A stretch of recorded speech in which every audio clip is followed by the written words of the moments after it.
A humble boy rescues an injured girl, unaware that she is the heir to a great empire capable of changing his destiny forever.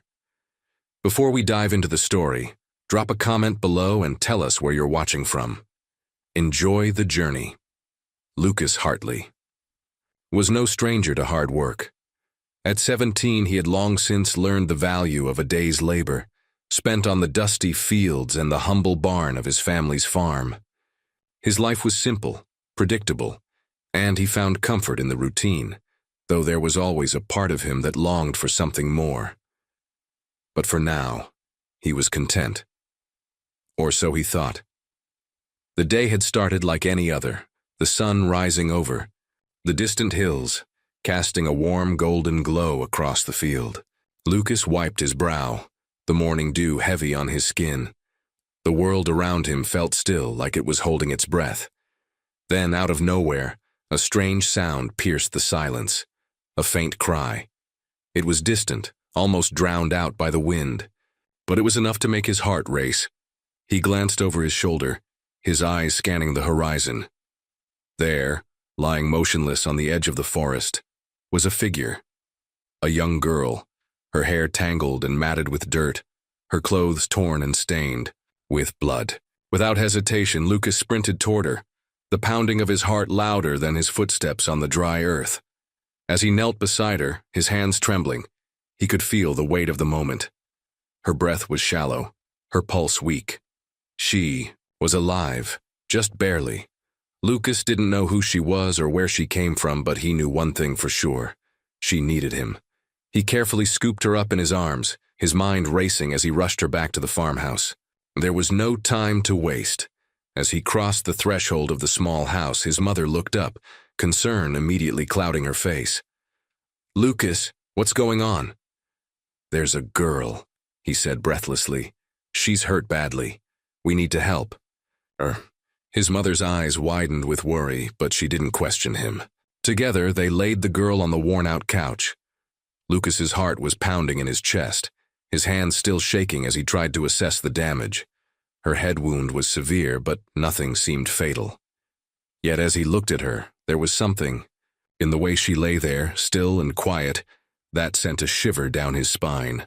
"I'll fetch the first aid kit," his mother said, her voice thick with fear. But before she could leave the room, the girl's eyes fluttered open. "Who are you?"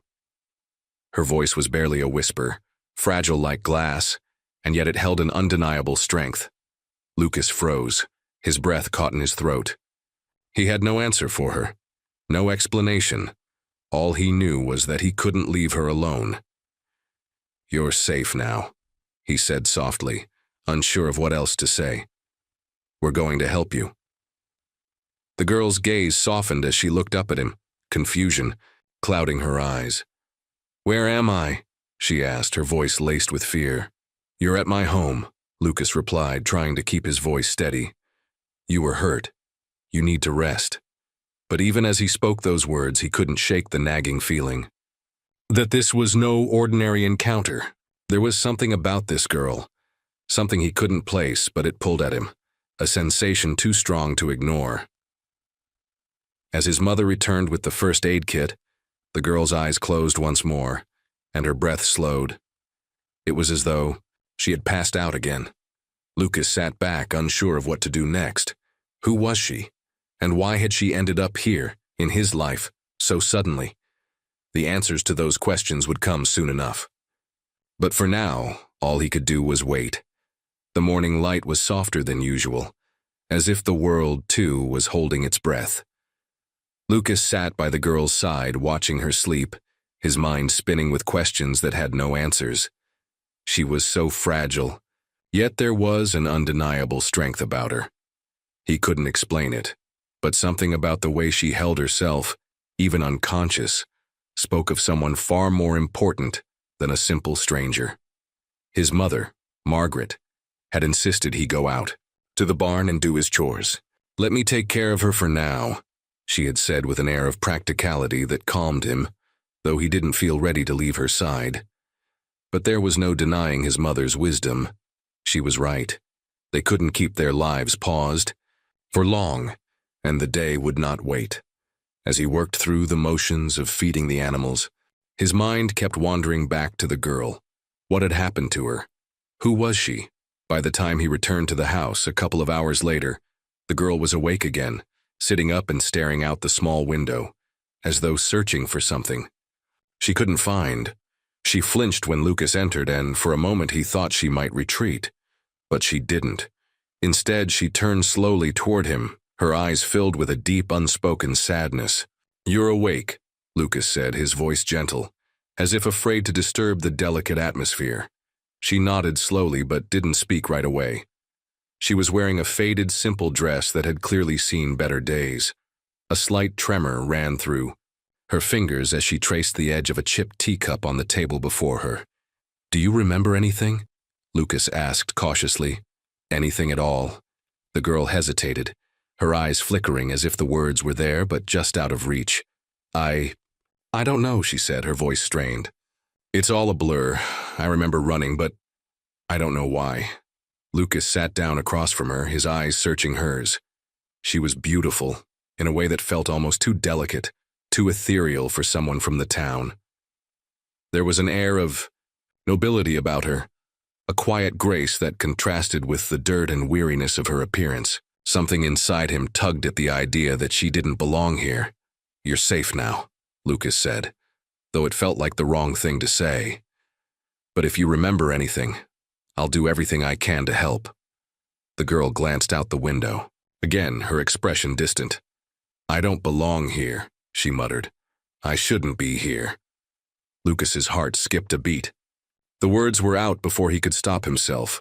"Where do you belong?" She turned her gaze back to him, her eyes wide with confusion and fear. For a moment, it felt like she was trying to decide whether or not to tell him something. Something important. "I don't remember," she whispered, more to herself than to him. Before Lucas could respond, his mother entered the room, carrying a tray with food and a warm smile. She placed the tray down between them and gave the girl a kind look. "I'm glad to see you're awake. We've got some food here just to help you regain your strength." The girl looked at the food as if it were an unfamiliar concept, but then her eyes softened. "Thank you," she said, her voice low. I haven't eaten in a long time." As she ate slowly, Lucas could see that her body was still trembling. Not just from the physical injuries, but from something deeper, something buried beneath her confusion. He couldn't help but wonder what had happened to her, and why she was so adamant that she didn't belong here. Later that evening, after Margaret had settled in for the night, Lucas sat with the girl by the hearth. The fire crackled gently, casting flickering shadows on the walls. The girl had fallen quiet again, lost in her own thoughts. "You don't have to tell me everything," Lucas said quietly. "But I don't know what to do. I want to help you, but I need to understand." She looked at him, her eyes tired, as if weighed down by invisible burdens. "I can't remember much," she repeated, "but I know there's something important.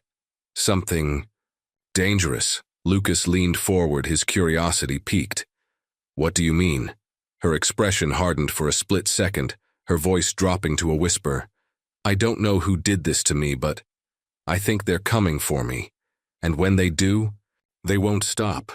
The weight of her words settled between them, heavy and unsettling. Lucas opened his mouth to ask more, but she held up a hand, silencing him.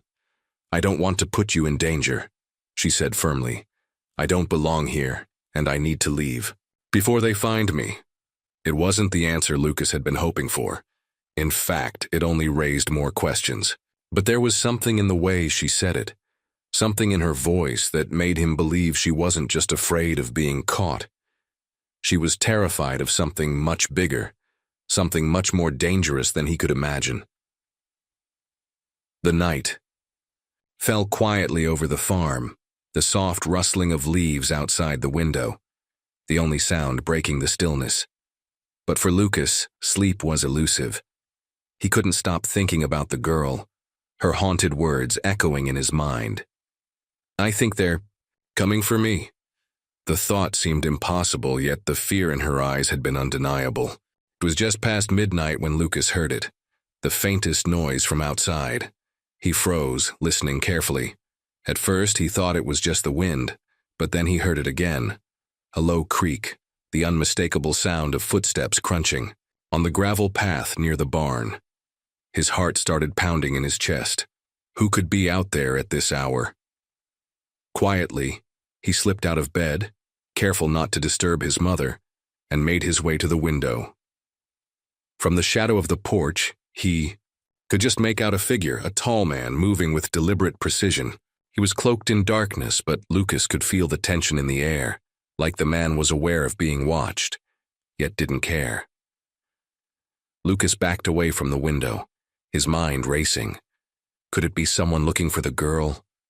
A part of him wanted to rush outside and confront the man, but the other part knew that would be foolish. If this man had anything to do with the girl's warning, Lucas needed to be careful. He turned toward the girl's room, his hand hovering on the door. It had only been hours since she had spoken about the danger that followed her, and now he was beginning to believe her. Something about the way she had said it, so matter-of-fact yet with such fear, sent a chill through him. He hesitated for a moment, then opened the door just a crack. She was still asleep, or so it seemed. Her silhouette, framed by the faint glow of the moonlight, was peaceful, but Lucas couldn't shake the feeling that her nightmare was only just beginning. As he watched her, a sudden thought hit him like a bolt of lightning. What if her memories weren't gone? What if she was hiding them? What if she was too scared to tell him the truth? The sound of the man outside grew louder, now accompanied by another figure. 2. They were getting closer, and Lucas knew he couldn't stay hidden for long. He had to act, and fast. His first instinct was to wake his mother and tell her to hide, but he couldn't. He didn't even know what they were up against. The last thing he wanted was to put his mother in danger. He crept downstairs, grabbed a lantern, and headed toward the barn. His boots thudded softly against the wooden floorboards as he tried to move without making a sound.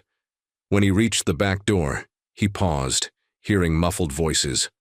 The figures had arrived at the barn, but they were speaking in hushed tones. 2. Far away for Lucas to make out the words. Taking a deep breath, he slipped outside into the cool night air. The shadows seemed to stretch endlessly, hiding the figures as they moved along the side of the barn, but Lucas kept his distance, staying low to the ground. He needed answers. From the cover of a large haystack, he watched as the 2 men stopped in front of the barn door. The taller of the 2 knelt down, his hand brushing the ground before he straightened up and whispered something to the other. Lucas's heart pounded in his chest. He had no idea what they were saying, but it was clear they were looking for something. Or someone. His thoughts raced as he considered his next move. Should he confront them, or should he retreat and get his mother? No. He needed to find out more. The only way to protect the girl was to understand what kind of danger they were facing. He moved forward cautiously, inching closer to the men. He was so close now that he could hear their words clearly. "She's here, I know it," the taller man said, his voice sharp. "We just need to get inside. She won't have anywhere to run." The other man nodded. "We'll find her. She doesn't belong here. She never should have gotten away." Lucas's breath caught in his throat. The girl. They were talking about her. His mind spun, trying to piece together what little information he had. Who were these men? Why were they after her? Before he could make a move, the barn door creaked open. Both men froze, their eyes darting toward the sound. They hadn't seen him yet, but it was only a matter of time. "Shit," one of them muttered before both men ducked into the barn, their figures swallowed by the darkness.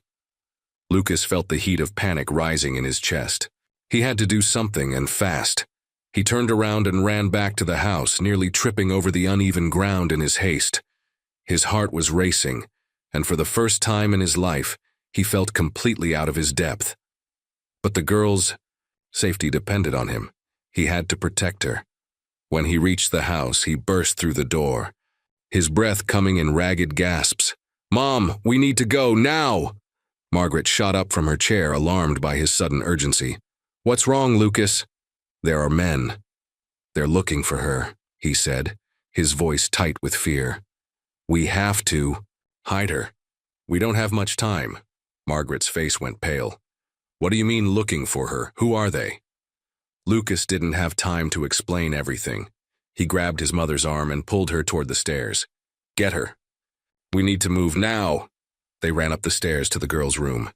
But when they reached the door, Lucas stopped cold. The girl was gone. Her bed was empty.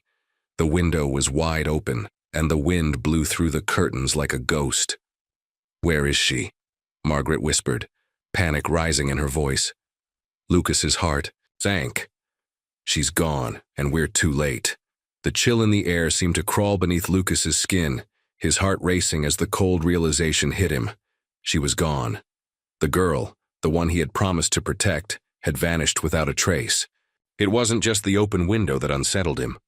It was the feeling that she had known something was coming, that her departure was somehow inevitable. His mother's voice shook him from his thoughts. What do you mean, Lucas? Where could she have gone? We were just talking. I don't know, he replied, his voice barely above a whisper. She must have heard something. Those men, I think they were after her. She knew they'd come. Margaret's face paled even further, the panic now clear in her expression. But how could she have disappeared so quickly? It's impossible. Lucas didn't answer. He had no explanation. All he knew was that something far bigger than him was unfolding, something that tied his life to this mysterious girl in ways he couldn't yet understand. His gaze darted to the open window once more. We have to find her, Lucas said urgently. She's not safe, and those men, they're dangerous. He moved toward the window, peering out into the blackness. The faint outlines of the barn and trees were barely visible in the moonlight. There were no signs of movement outside now, just silence. A silence that felt heavy, oppressive.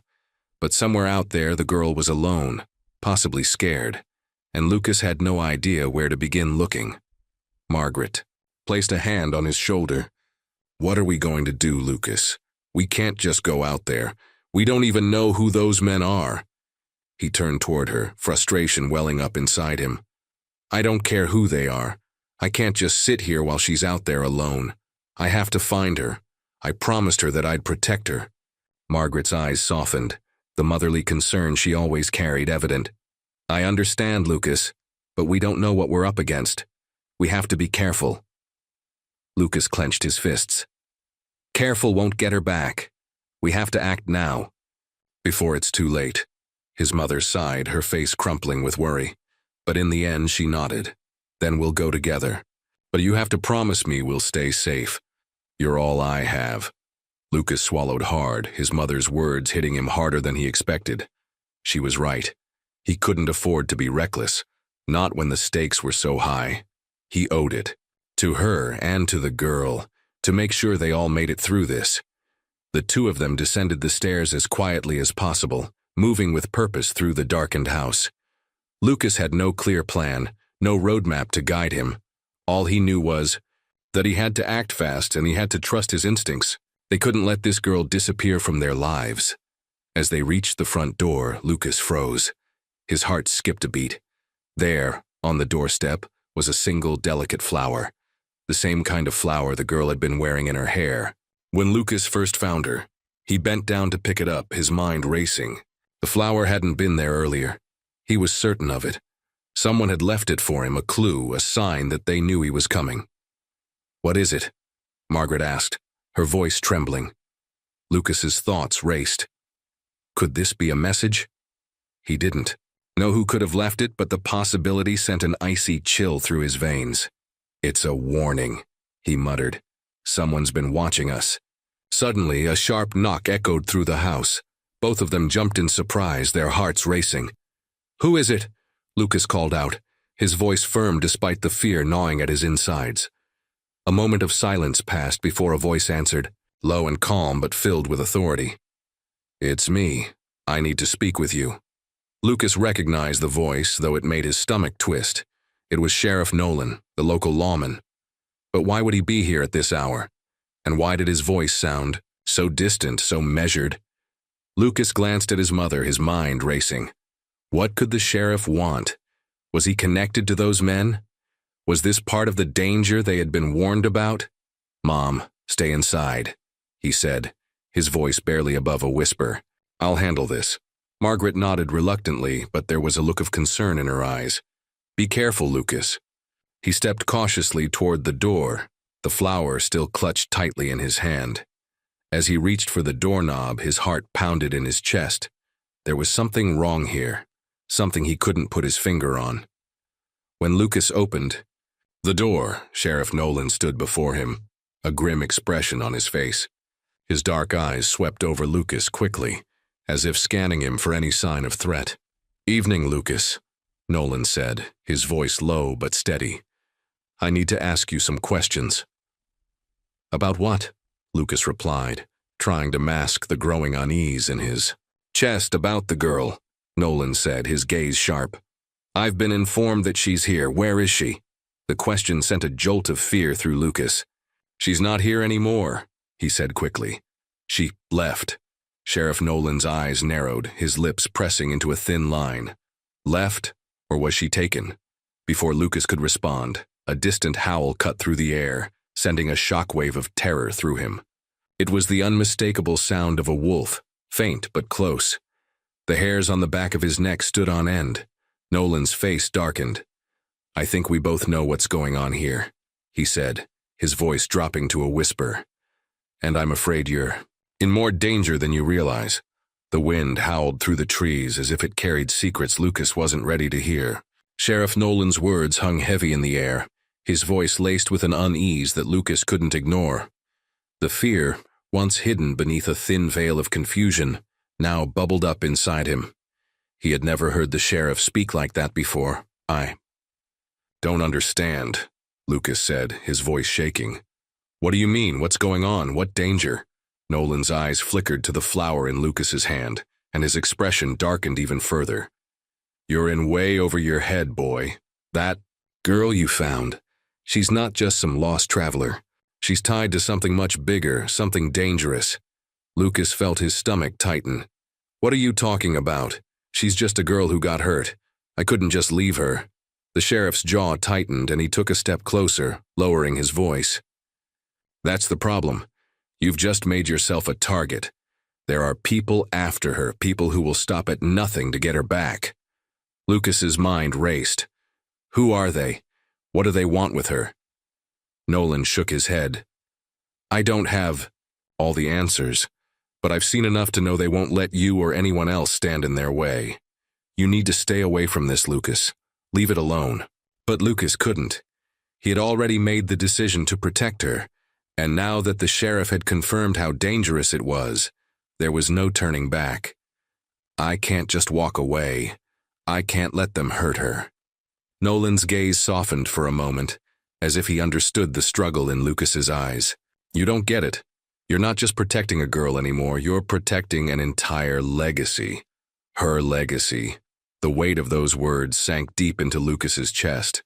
He stepped back, trying to process what the sheriff was implying. "A legacy? Who is she, really?" The sheriff hesitated, glancing over his shoulder as if checking for anyone listening. "She's the last of the Irons family, the heir to a vast empire, an empire that controls more than just land or money. People have fought wars over what she stands to inherit, and there are those who will kill to keep it from her." Lucas stood, frozen, the enormity of what Nolan was saying slowly sinking in.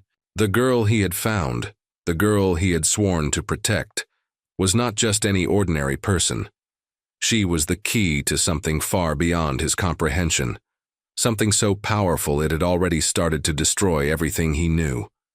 The wind gusted, and the door creaked behind them. Lucas turned, seeing Margaret standing there, her face pale as she clutched the doorframe for support.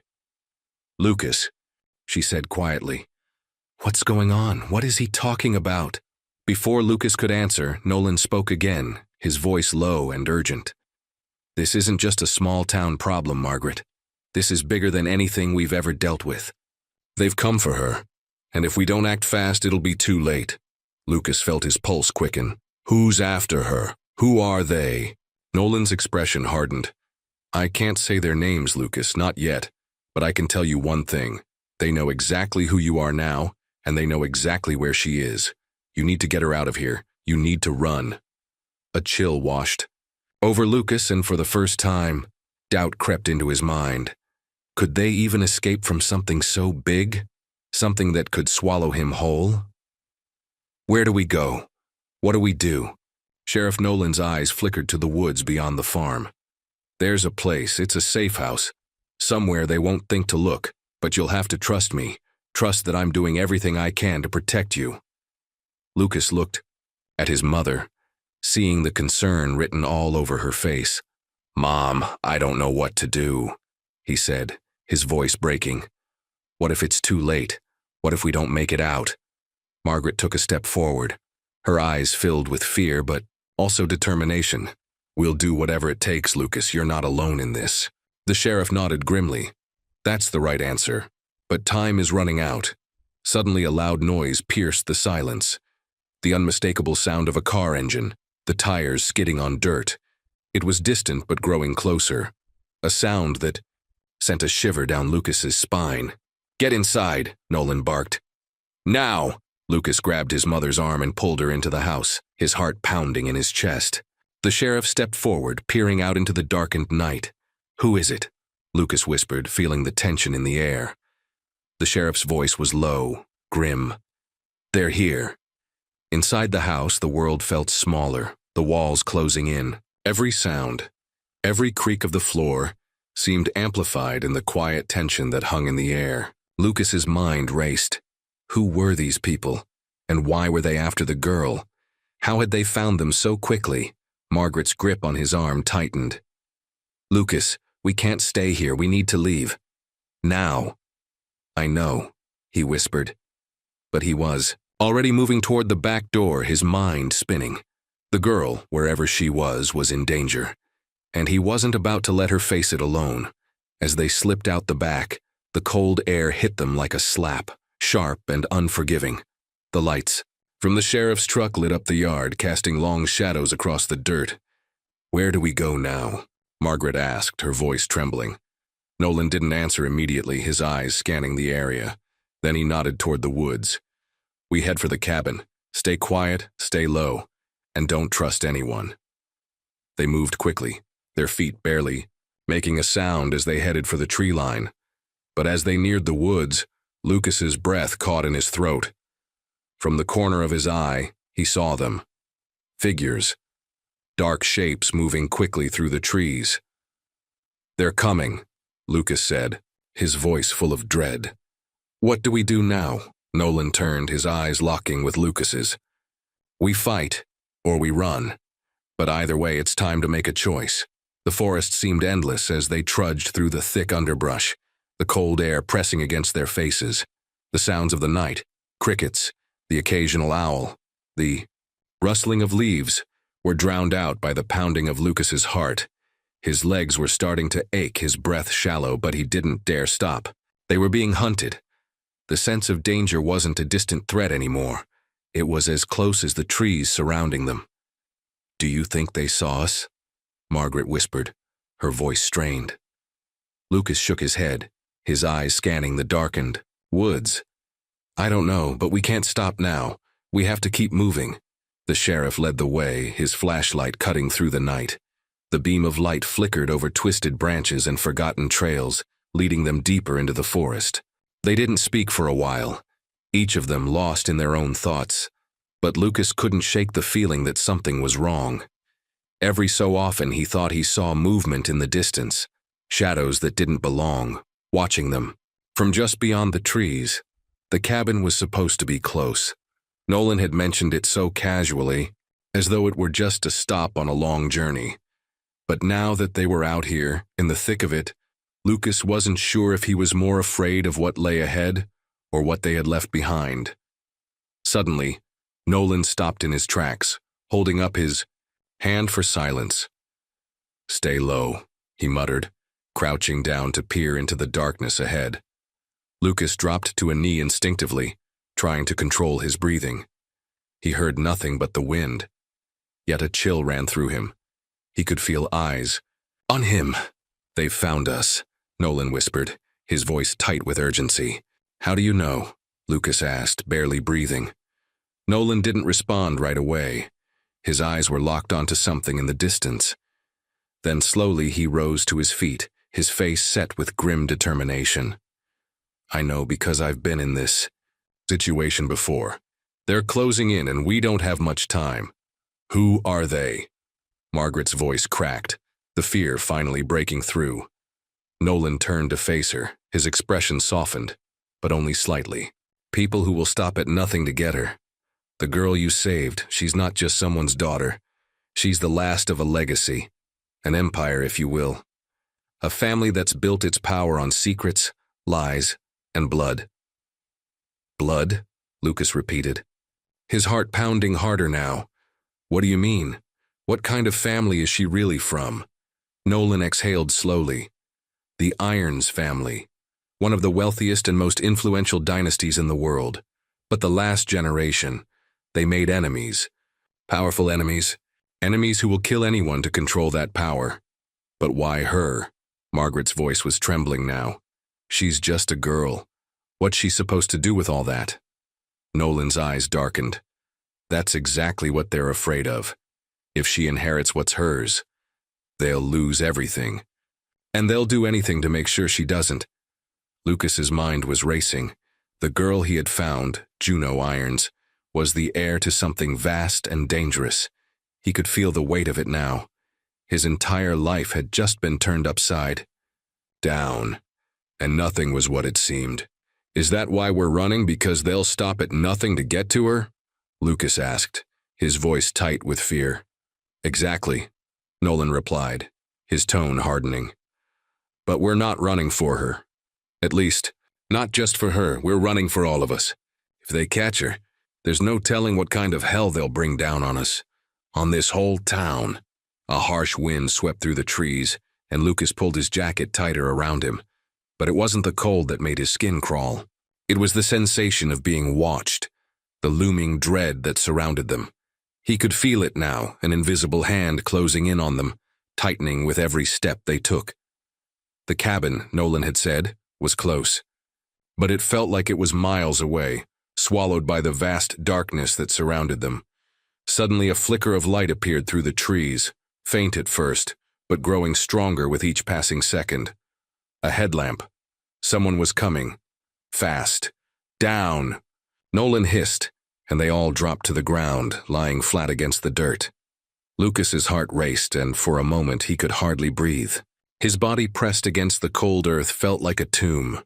The light grew closer, and Lucas could make out the shadowy figures of two men, walking swiftly along the path. Their footsteps were nearly silent, but Lucas could hear the faint crunch of leaves beneath their boots. They were close, too close. "Stay still," Nolan whispered, his voice barely audible. "They're searching for us. If we move, we're dead." Lucas nodded, his heart pounding in his throat. He could hear his mother's breath shallow beside him, and for a moment everything went quiet. The wind, the distant howls of wolves, the faint crackling of twigs underfoot. They all disappeared into the tense silence that hung around them. The men passed by, oblivious to their presence. Lucas barely dared to move, his eyes locked on the ground, willing his breath to stay steady. They were so close. He could feel the heat from their bodies as they walked past, but they never saw them. It felt like an eternity. Once the men were out of earshot, Nolan motioned for them to move. "Now," he whispered. They rose to their feet, and without a word, they sprinted toward the trees. The cabin was just ahead, a faint outline in the distance. They had made it, but just as they reached the cabin's door, the unmistakable sound of a vehicle engine roared to life in the distance, tires screeching, heading toward them. It wasn't over. The cabin stood before them like a forgotten relic, nestled in the shadows of the forest. It was small, with weathered wood and cracked windows, but it felt safe, almost like a hiding place carved from the earth itself. The sound of the engine grew louder, pulling Lucas from his thoughts. He felt the hair on the back of his neck rise. "Get inside," Nolan urged, pulling open the creaky door. He didn't wait for them to respond, his voice urgent but calm, like someone who had been through this before. Quickly. Lucas didn't need to be told twice. He grabbed Margaret's arm, pulling her into the cabin behind him, as Nolan slammed. The door shut. The dim light from the old lantern inside cast long shadows across the room. The air inside smelled of mildew and dust, a stark contrast to the fresh forest air they had just left behind. But it didn't matter. They were safe, for now. Nolan immediately moved to the window, peeking through a crack in the boards. His face was tense, his eyes scanning the darkness outside. The rumble of the approaching vehicle grew louder, and Lucas could feel the tension in the air, thick as smoke. The feeling of being hunted hadn't left him. It was only growing stronger. "What are we going to do now?" Margaret whispered, her voice trembling. She wasn't used to fear like this, not real fear, not the kind that made your skin crawl and your heart pound in your chest. "We wait," Nolan replied, his voice low and steady. "They'll pass. They won't see us. Just keep quiet." Lucas walked over to the corner of the room, his hand brushing against a dusty table. His mind raced, the pieces of the puzzle clicking together. Juno was the key to something far larger than he had ever imagined. But the more he learned, the more questions he had. Why had she been abandoned in the forest? And what did her family really want with her? "How long do you think we'll be safe here?" Lucas asked, his voice tight with unease. Nolan didn't look at him, still watching out the window. "Not long, but it's enough to rest, gather our strength, and figure out what we're going to do next. There's a lot more at play here than you realize." "Who's after us, after Juno?" Lucas asked again, his frustration bubbling to the surface. "You keep talking about enemies, but you never explain who they are. What's the real story here, Nolan?" Nolan's face hardened at the question, and for a moment there was a silence that seemed to stretch on forever. Margaret shifted uneasily beside him, sensing the change in the air. "You want the truth?" Nolan finally spoke, his voice low. "You won't like it. But if we're going to survive this, you need to know." Lucas stepped closer, the anticipation building. "Tell me." Nolan turned, his eyes locked onto Lucas. "Juno's family, her father especially, was a powerful man. Businessman with connections, with wealth, with influence. He built an empire from the ground up, but he wasn't a man to be trusted. He made deals with people that no one should have ever made. And those deals, they come with consequences." "Consequences?" Lucas repeated, the words sinking into his mind like heavy stones. "What kind of consequences?" "Death," Nolan replied bluntly. "The kind that follows you no matter where you go. People like Juno's father, they don't just make enemies. They destroy lives, and now those enemies are looking for her. They want her, not just because of what she's inherited, but because she's the only one who can undo the wrongs her father did." A chill ran down Lucas's spine as the weight of Nolan's words sank in.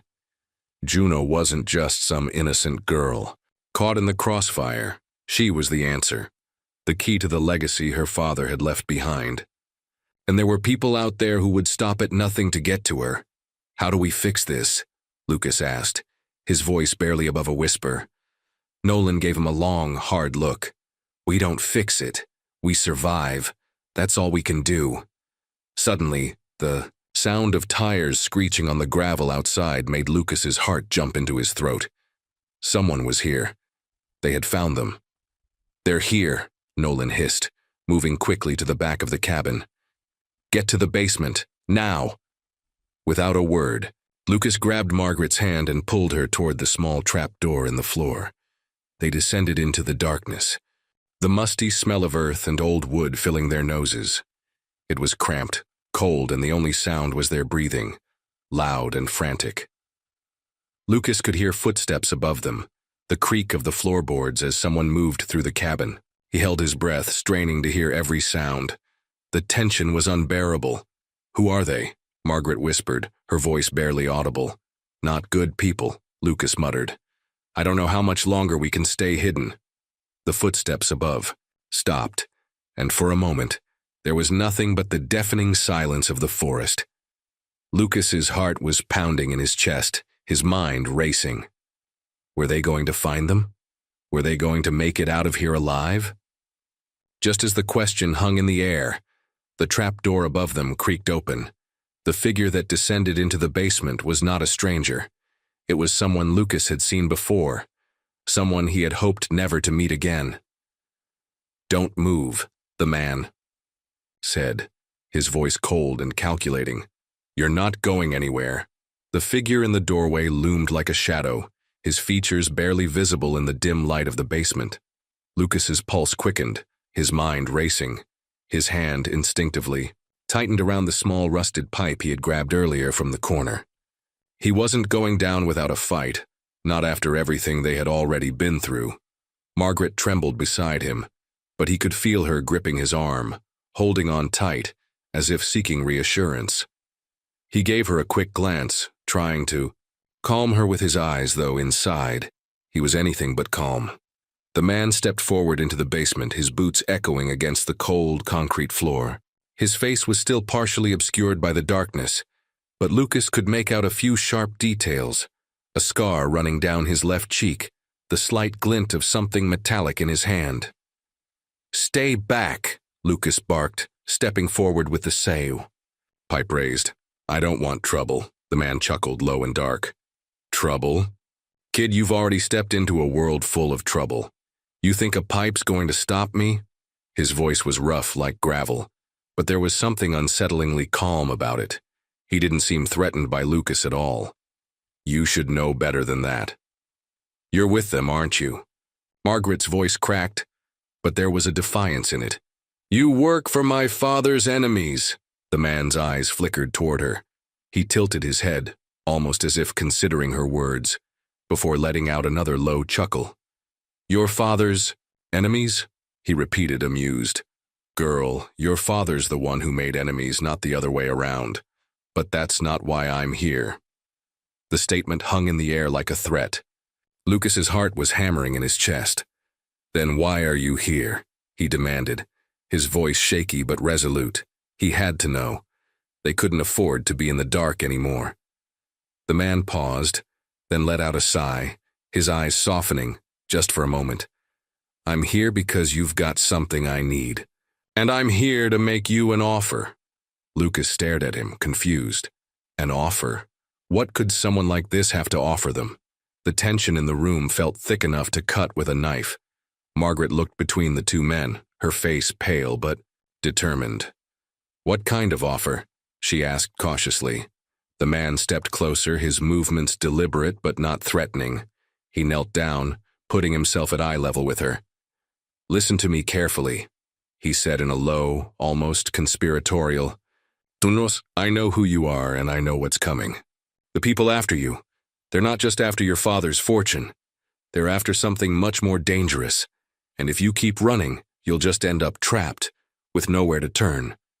But if you trust me, I can help you." Margaret looked to Lucas, uncertainty clouding her eyes. He felt her hesitation, the same fear he was feeling. He didn't trust this man, not for a second, but something in his gut told him they had no choice but to listen. "What's the catch?" Lucas asked, his voice low and challenging. He wasn't going to fall for any tricks. The man didn't flinch. "No catch, just help. I have the resources you need and I know how to get you out of this mess. But you've got to trust me, kid. You're in way over your head. I don't trust anyone who shows up at a time like this," Lucas snapped, his grip tightening on the pipe. "And I sure as hell don't trust people who threaten us." The man's eyes flashed with something like amusement before he stood up and took a step back. "I'm not threatening you, boy. I'm trying to save your life." His gaze flickered to the trapdoor above. "And you're about to find out just how much trouble you're really in." Lucas swallowed hard, his mind spinning. "Who are you?" "Name's Isaac," the man said simply. "And I'm not your enemy, but if you want to stay alive, you need to listen." The silence in the room deepened, and for a moment it felt like time itself had paused. Lucas didn't know whether to take the man at his word or prepare to fight. But then something happened. Something small, almost imperceptible. A sound. A faint rumble from outside. Isaac's eyes flicked toward the trapdoor again. He grabbed the lantern from the table, the firelight dancing across his face as he turned back to Lucas and Margaret. "Get ready," he whispered. "They're here."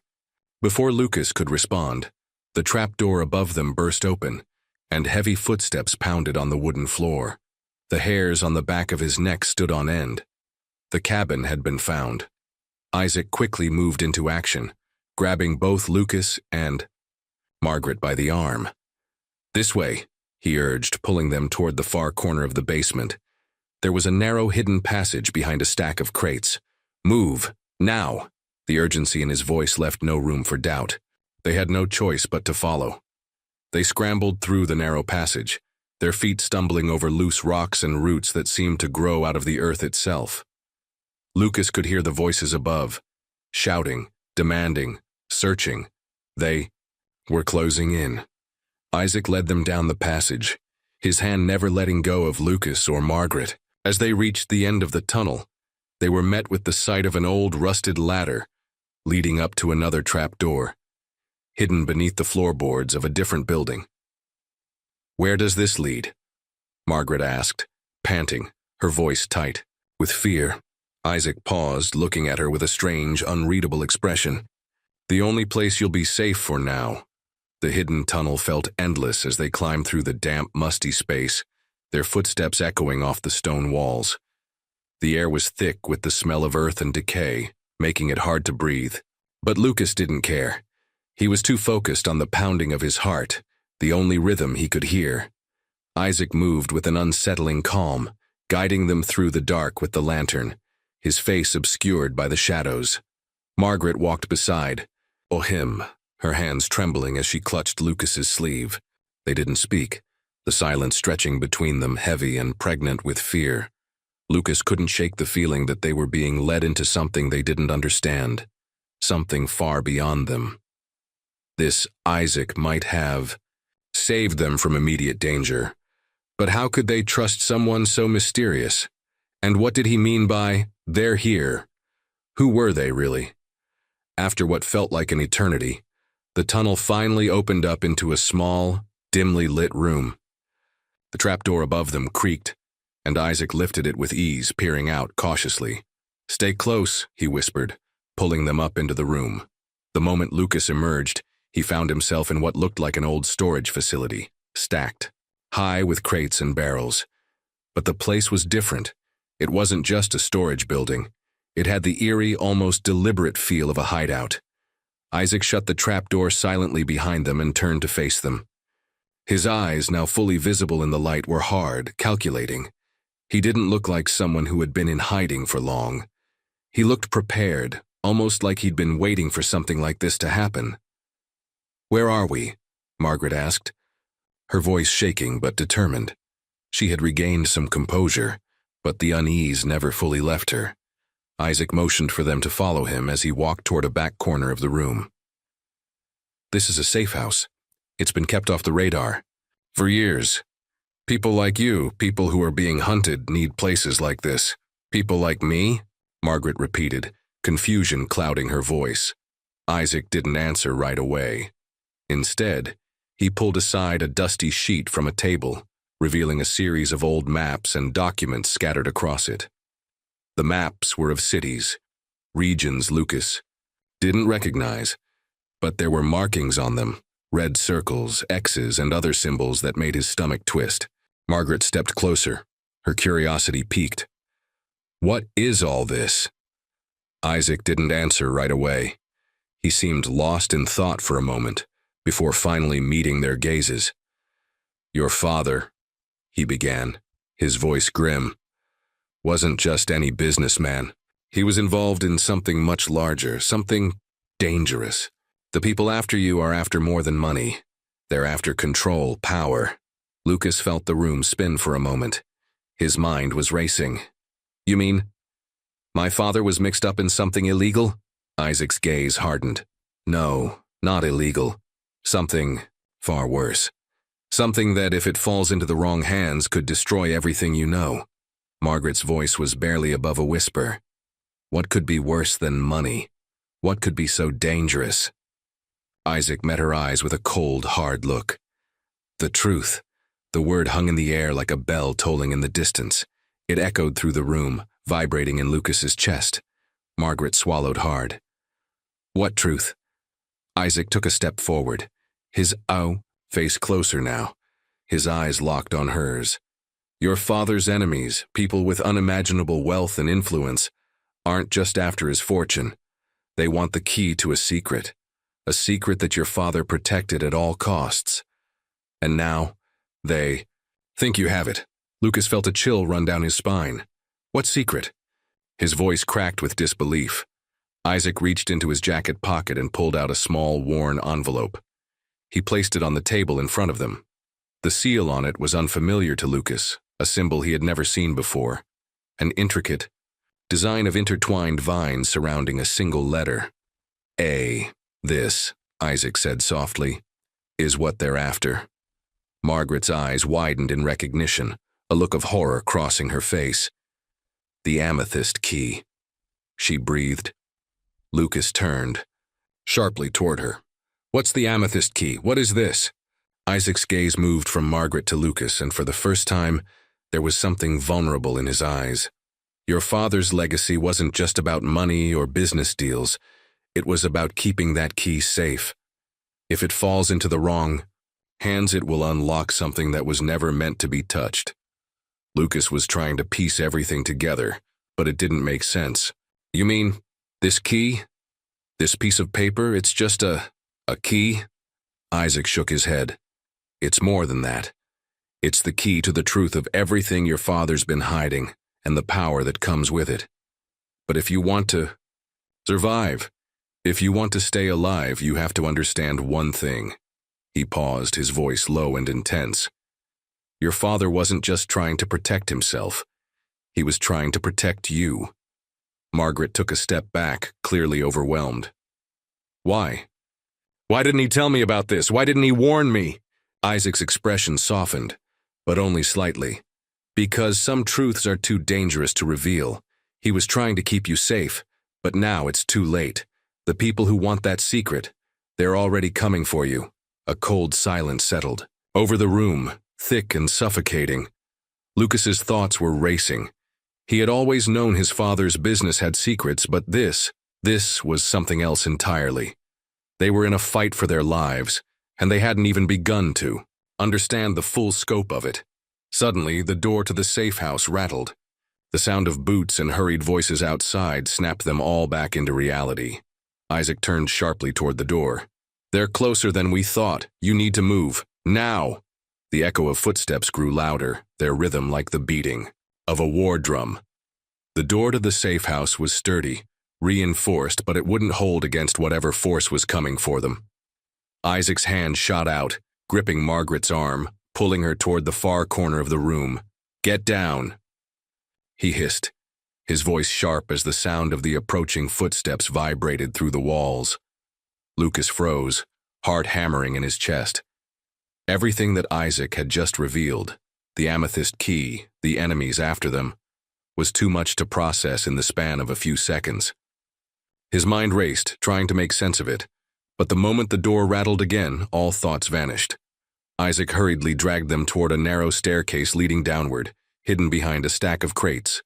Margaret's breath was shallow, panic edging her movements as she stumbled after him. Where are we going? Lucas asked, barely keeping his voice steady. Isaac didn't answer immediately. Instead, he gave one last glance at the door, his eyes narrowing. They'll be through that door any minute. We need to get underground. It's our only chance. The stairs descended into a cavernous cellar, the air cooler and more suffocating. The further they went, as they reached the bottom, Isaac grabbed a torch from the wall, lighting it with a match before handing it to Margaret. He seemed to know this place well, as if it was a second home to him. Lucas, still struggling to keep up, shot a glance back toward the staircase. What is this place? He asked, his voice a mixture of curiosity and dread. Isaac's face was hard, set like stone. It's a network, a hidden passageway leading to places you can't even imagine. The key is just the beginning. There's more at stake than you realize. Margaret's eyes were wide, darting around the room as if she expected someone to jump out from behind every crate. "Are we safe down here?" she asked, her voice cracking. Isaac nodded, but the flicker of uncertainty in his eyes didn't go unnoticed by Lucas. "For now, but you need to understand. Once they know where we are, this place won't be safe for long." As he spoke, the distant sound of voices reached their ears, muffled through the thick stone walls. Lucas felt a knot tighten in his stomach. "Who are these people?" he asked again, a desperate edge to his tone. "Why do they want the key so badly?" Isaac paused for a moment, staring at the wall ahead, before answering in a voice low enough to be heard only by them. "They're part of a secret organization. They've been hunting your family for generations. Your father was one of the few who could stop them. At least that's what he thought. But now they're after you. After the key." Margaret's hands were shaking as she gripped the torch, its flickering light casting long shadows across the Euler? "This is insane. We can't just keep running forever." Isaac turned to face her, his eyes dark with an intensity that made her flinch. "We won't be running forever, but for now, we need to stay hidden. We need time to figure out what they know, and what they're planning." The words seemed to hang in the air, each one heavier than the last. Time was running out, and Lucas felt the weight of it pressing on him. He had no choice but to trust Isaac, for now.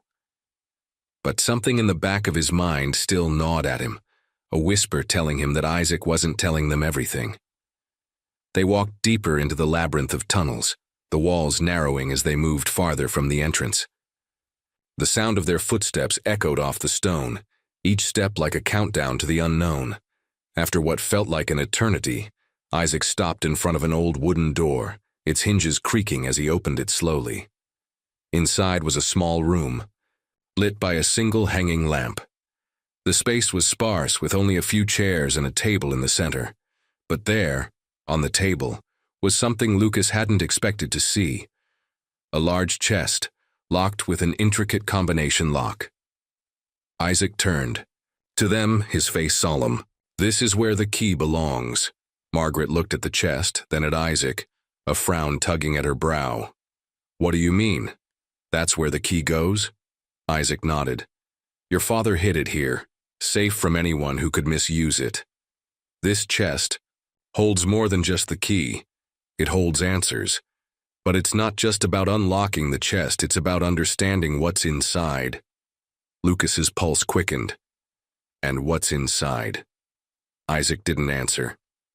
Instead, he stepped toward the chest, placing his hand on the lock as though in deep thought. "I don't know. Not yet. But we'll find out soon enough." Before Lucas could speak, the sound of boots clanging against the stone floor reached their ears. The voices were closer now, more distinct. Isaac's eyes hardened. "They've found us.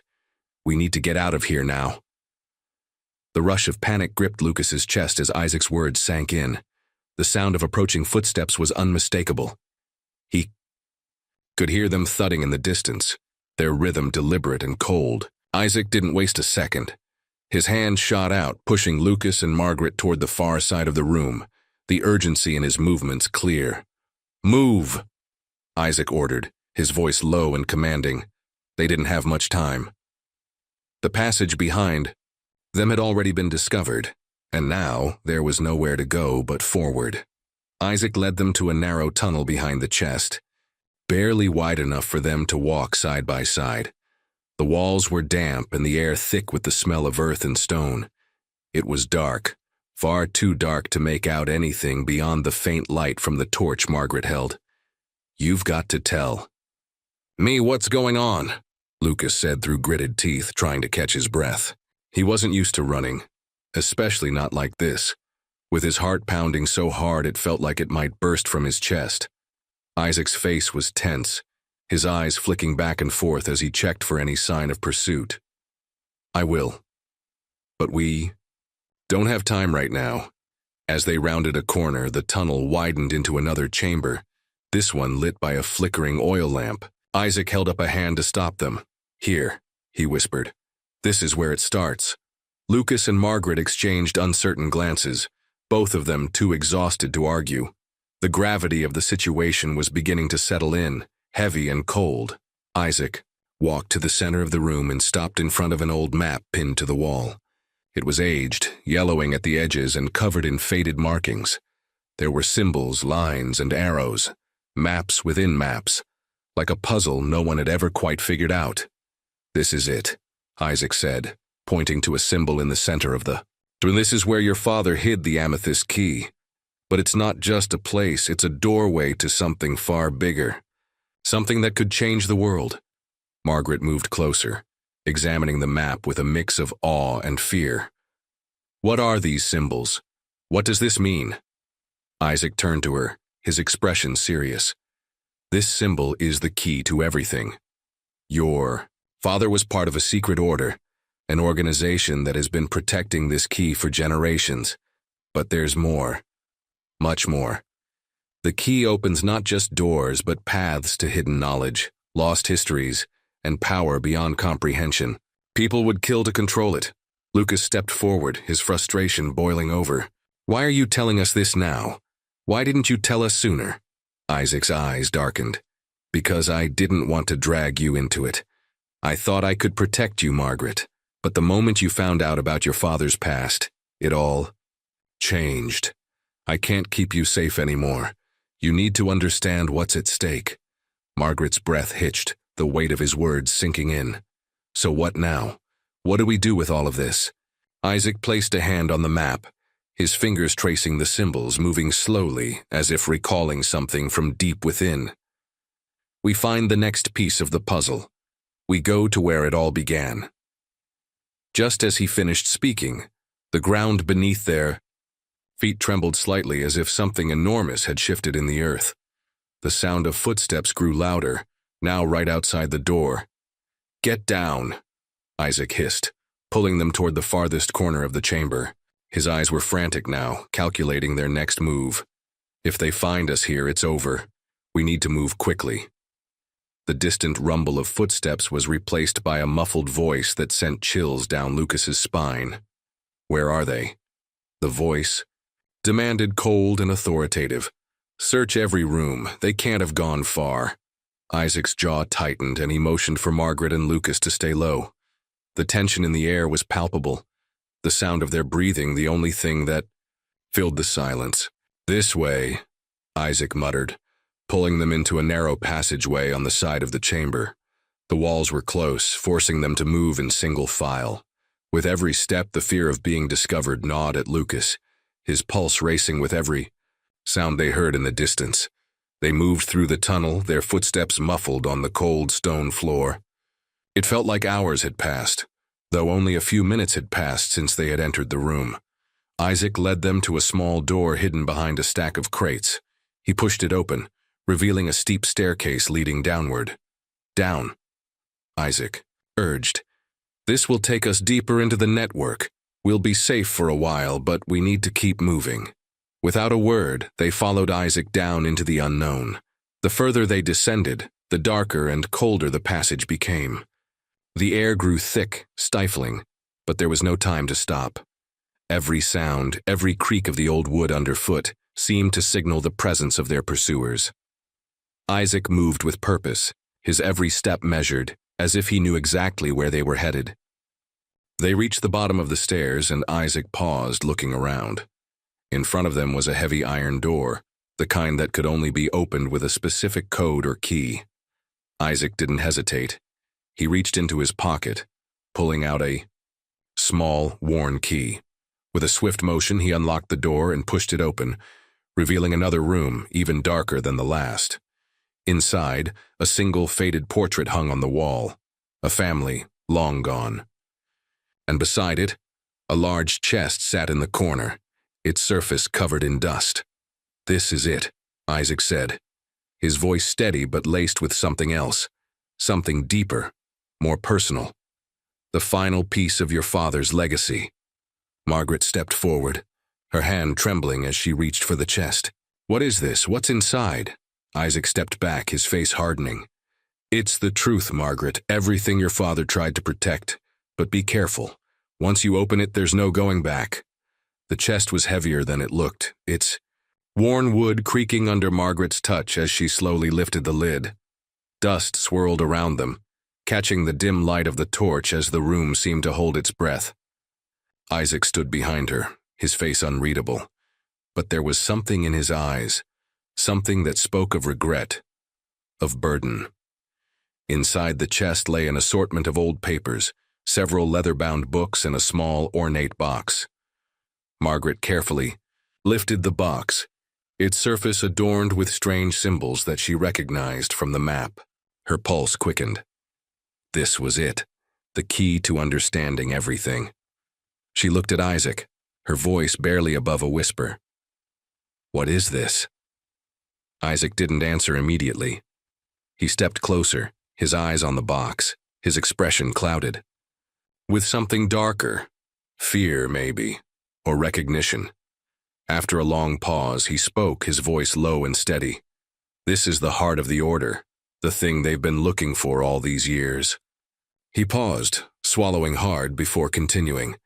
"And it's the thing that could bring everything crashing down." Margaret ran her fingers over the box, her mind racing. Why would my father hide this from me? Why didn't he tell me about... Duos? Isaac shook his head, his jaw clenched. "He was trying to protect you. He didn't want you to be involved in this world, but now it's too late." Margaret turned the box over in her hands, examining every inch of it. The symbols seemed to pulse with a faint glow, as if alive. She could feel the weight of what it represented, a power greater than she could fully understand. "What happens now?" she asked, her voice trembling. Isaac's face hardened and he looked away. "Now, we decide whether to open it. But you need to understand something, Margaret. Once you open that box, you can never go back. There's no undoing what's been set into motion." Lucas, who had been standing at the doorway, finally stepped forward. He had been quiet for far too long, absorbing everything but saying nothing. Now, his voice broke through the tension, like a thunderclap. "What are you talking about?" he demanded. "What's inside that box? What's going to happen?" Isaac turned to face him, his expression grave. "What's inside is the truth about the Order, about Margaret's father. But it's not just any truth, it's a dangerous truth. People will come for it, and if we're not careful, everything will be lost." Margaret's hand tightened around the box, the weight of his words pressing down on her chest. The mystery was unraveling, but the answers were only raising more questions. "Who will come for it?" Margaret asked, her voice firm despite the fear that curled in her stomach. "And why are you so afraid of it?" Isaac's gaze flicked to the door, as if expecting someone to burst through at any moment. "There's a powerful faction that has been searching for this box for years. They're the ones who are after you, Margaret. They're the ones who want to control the key, and they'll stop at nothing to get it." The sound of footsteps echoed from the corridor, and for a brief moment they all froze. Isaac's eyes narrowed and he moved quickly, closing the chest with a snap. "No more time for talking, we need to go." Margaret felt her heart race, and for the first time she truly understood the gravity of what Isaac was saying. They were no longer just running from danger. They were on the cusp of something much bigger. A legacy, a mystery, and a threat far beyond what she could comprehend.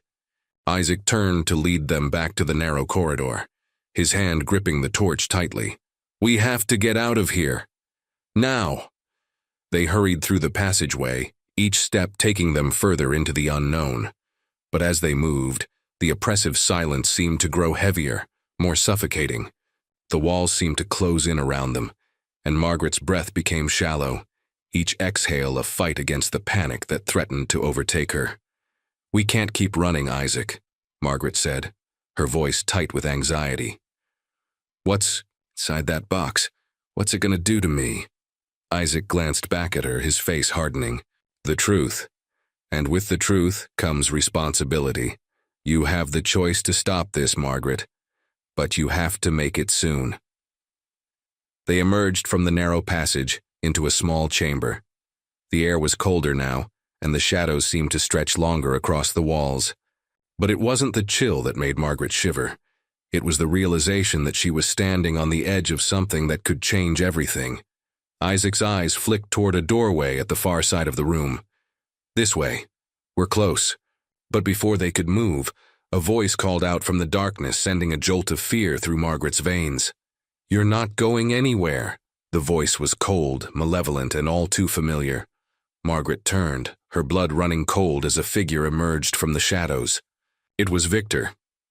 Victor stood in the doorway, his silhouette casting a long shadow across the room. His eyes glinted with an unsettling mixture of triumph and malice. Margaret's heart thudded painfully in her chest, but it wasn't just the fear that made her freeze.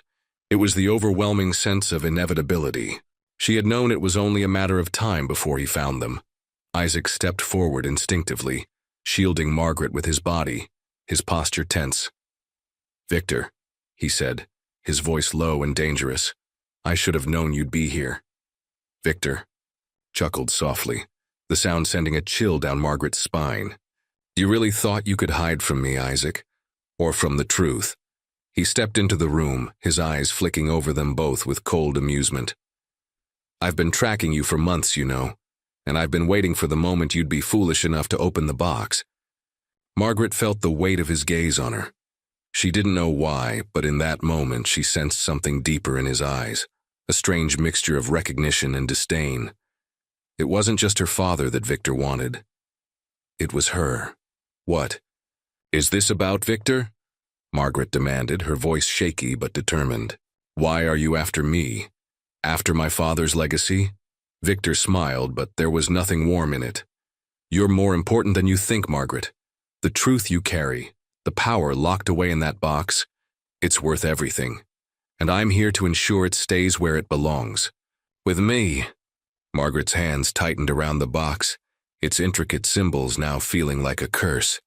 She glanced at Isaac, silently asking for guidance, but he was already moving, his body tense, his mind working at lightning speed. "You don't have to do this," Isaac said quietly. "You know the consequences." Victor's eyes flashed with a dangerous gleam. "Consequences? You still don't understand, do you, Isaac? This isn't about consequences. It's about control. This box, this legacy, it's the only thing that matters now." Isaac's gaze hardened. "It's not about control, it's about survival. If you open that box, Victor, you won't just destroy everything Margaret's father worked for. You'll destroy everything." Victor laughed, the sound harsh and mocking. "You're too late, Isaac.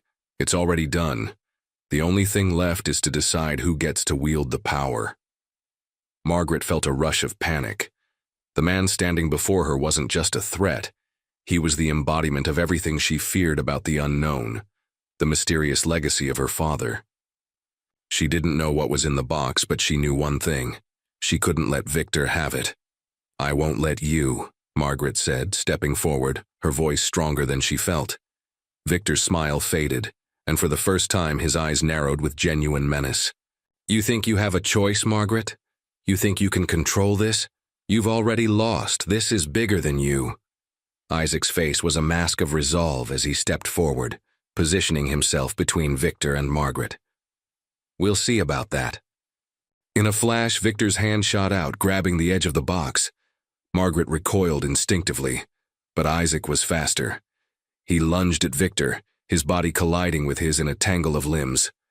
For a moment, it was chaos, pushing, shoving, and the sound of heavy breathing as both men struggled for control.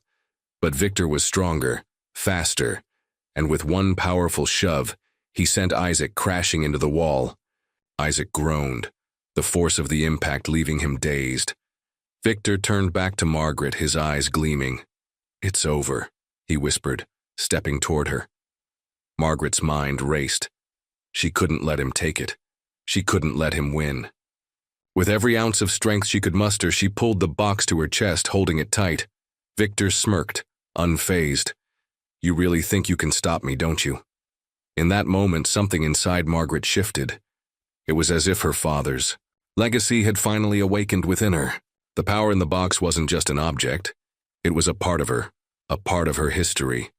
She wasn't just some helpless pawn. She was the key. "You'll have to kill me first," Margaret said, her voice trembling with an energy she hadn't known she possessed.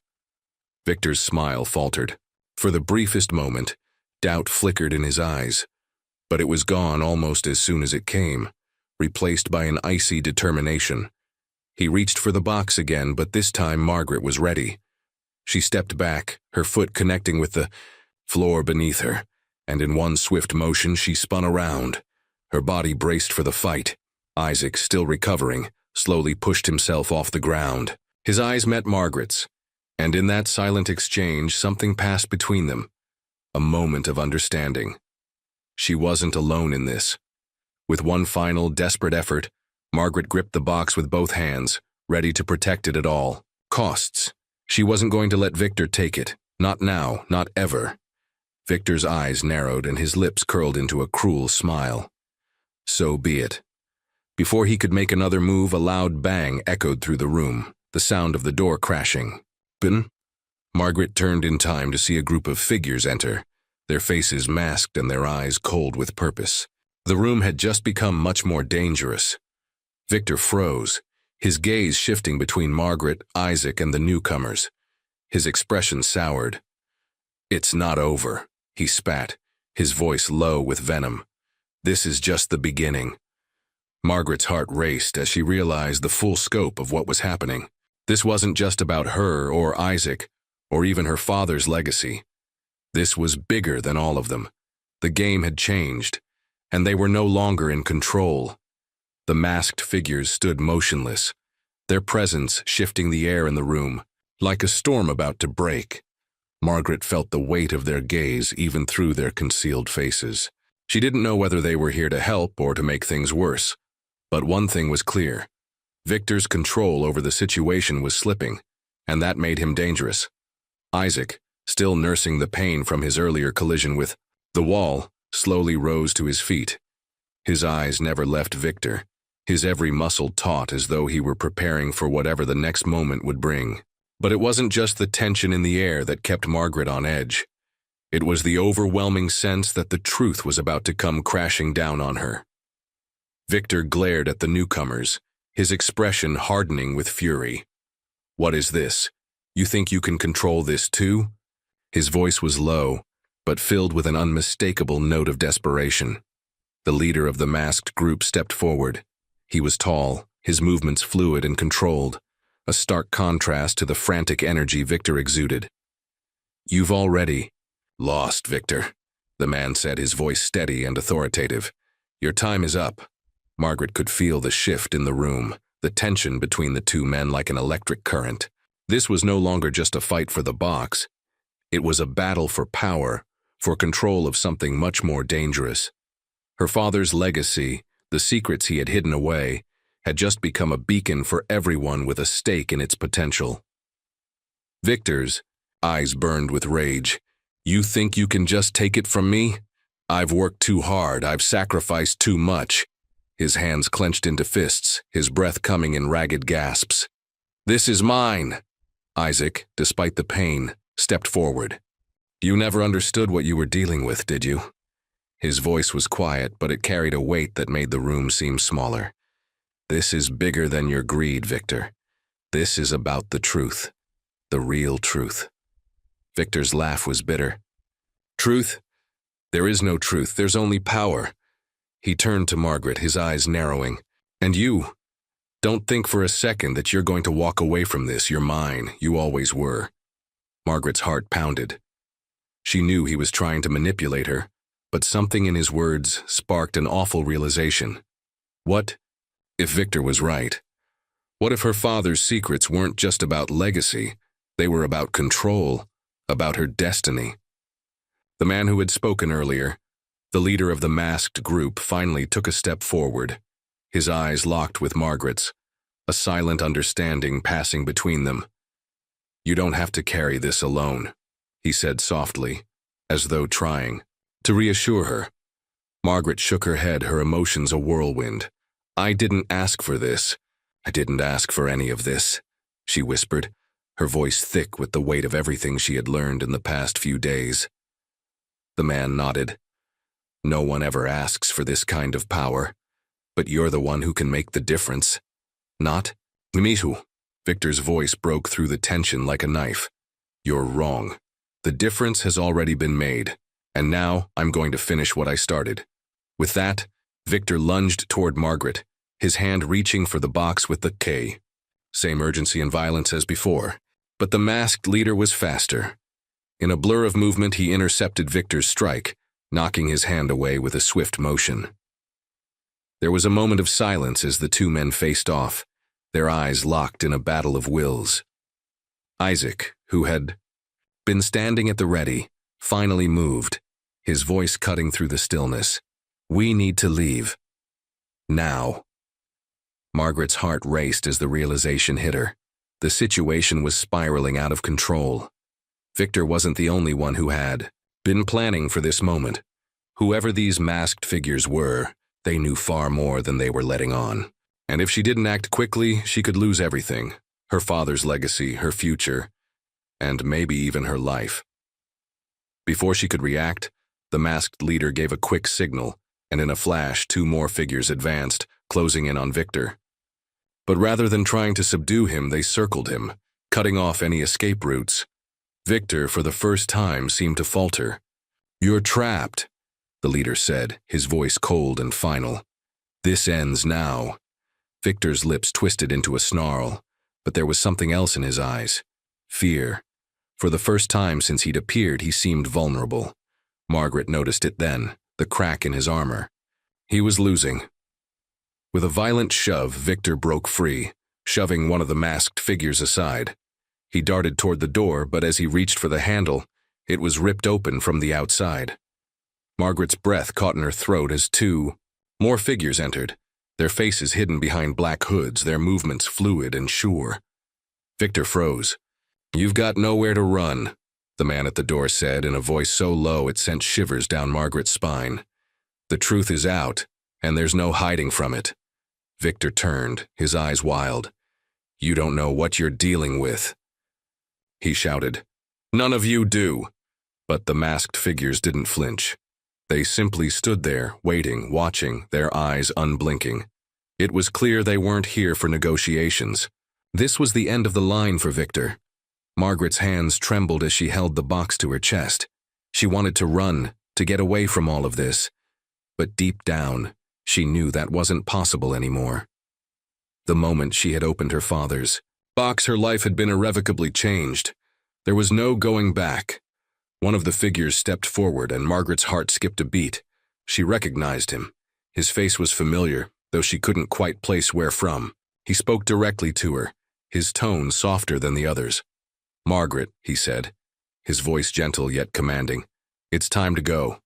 They can't touch you now. We're taking you somewhere safe." Isaac stepped forward, his protective instincts kicking in. "Safe? Who are you people?"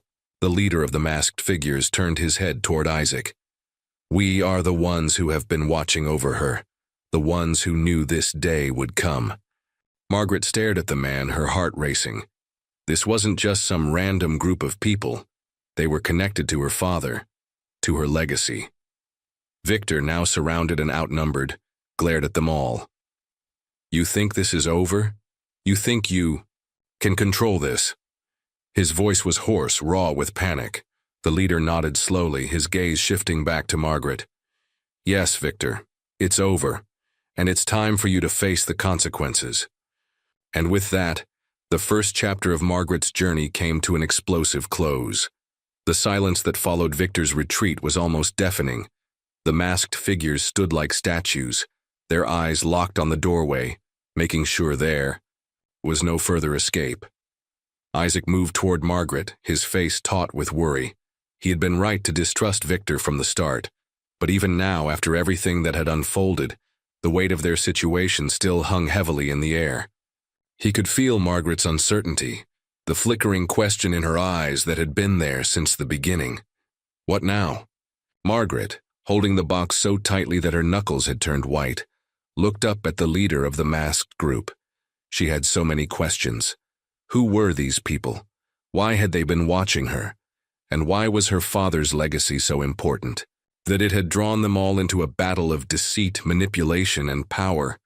The leader's eyes softened as he took a step toward her. "We didn't want it to come to this," he said, his voice more compassionate now. "But we had no choice. You're the only one who can put an end to this madness." Isaac, still standing at Margaret's side, looked from the leader to her, his expression serious. I don't understand, he said. Who are you people? Why have you been hiding in the shadows all this time? The leader's gaze shifted and he motioned for the others to step back, as if sensing the growing tension in the room. We are part of an old order, he began, his words deliberate as though weighing everyone before speaking. A group that's been guarding your family's secrets for generations, secrets that go beyond your father's wealth, beyond anything you could have imagined. Margaret felt her stomach churn. Her father had always been a mystery to her. He was distant, a man whose presence never quite reached her. She had often wondered why he had been so secretive, why he had kept her in the dark about so much of his life. Now the truth was beginning to surface, but it was too much, too fast. She wanted to shrink away from it, but there was nowhere to hide. Your father, the leader continued, wasn't just a businessman. He was the key to a much larger game, one that's been in motion for decades, a game that, if it falls into the wrong hands, could change everything. Margaret's heart skipped a beat. What are you saying? My father wasn't just a businessman? No, the leader replied. Your father was a guardian, like us. He held the key to an empire that stretches far beyond what anyone knows. And now, that key is in your hands. Isaac stepped forward, his voice filled with disbelief. So you've been hiding in the shadows, waiting for this moment to arrive? Waiting for Margaret to inherit this? The leader nodded. Yes, but we didn't choose her. She is the one who was chosen by fate. It's her bloodline that holds the power, and it's her choices that will determine the future of everything. Margaret felt dizzy, her breath coming in short gasps. She wanted to reject it, to dismiss it as some kind of madness. But deep down, she felt the weight of what they were saying. The power, the responsibility. She had always been a pawn in her father's world, but now it seemed like she was the queen, the one who could either save everything or tear it all down. Why didn't you tell me this sooner? Margaret asked, her voice trembling with frustration. Why didn't anyone tell me the truth about my father, about what he did? The leader lowered his head for a moment, as if regretting the past. Your father made the decision to protect you. He believed that you were better off living a normal life, away from the danger that would come if you knew the truth. But now, it's too late. The truth is out, and there are those who will stop at nothing to take what belongs to you. Isaac's jaw tightened. And Victor? What does he want with Margaret? He's a part of a rival faction, the leader said, his tone cold. A group that wants to use the legacy for their own purposes. They'll do whatever it takes to control it. Margaret's mind raced. She had always thought of her father as a distant, cold figure, but now she saw him through a different lens. He had kept so many things hidden from her, not out of cruelty, but out of a desperate desire to protect her from the very power that was now threatening to swallow her whole. And what am I supposed to do? Margaret asked, her voice barely above. A whisper. I never asked for this. I didn't ask for any of it. The leader's eyes softened again, and he stepped closer, lowering his voice. You don't have to face it alone. We will help you. We're here to guide you, to make sure that the legacy is used for good. Margaret shook her head, tears threatening to spill. How do I know I can trust you? How do I know that you're not just using me like everyone else?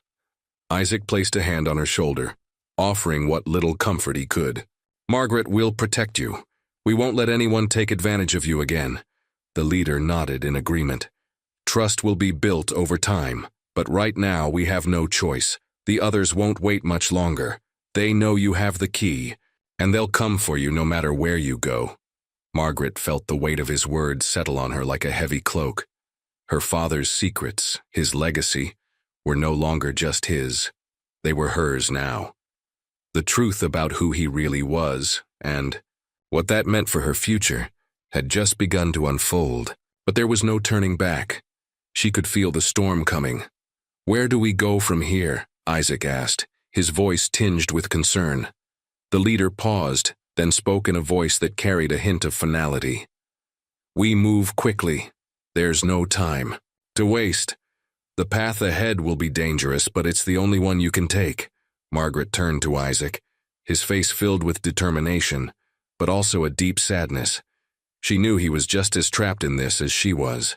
Her father's past had become her present, and now it seemed like there was no way out.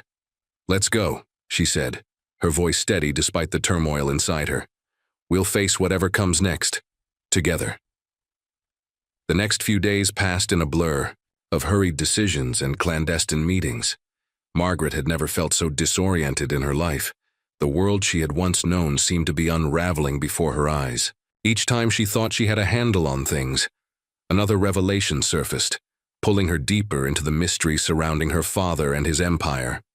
Isaac had been her rock through all of it, staying by her side despite the dangers that seemed to follow them.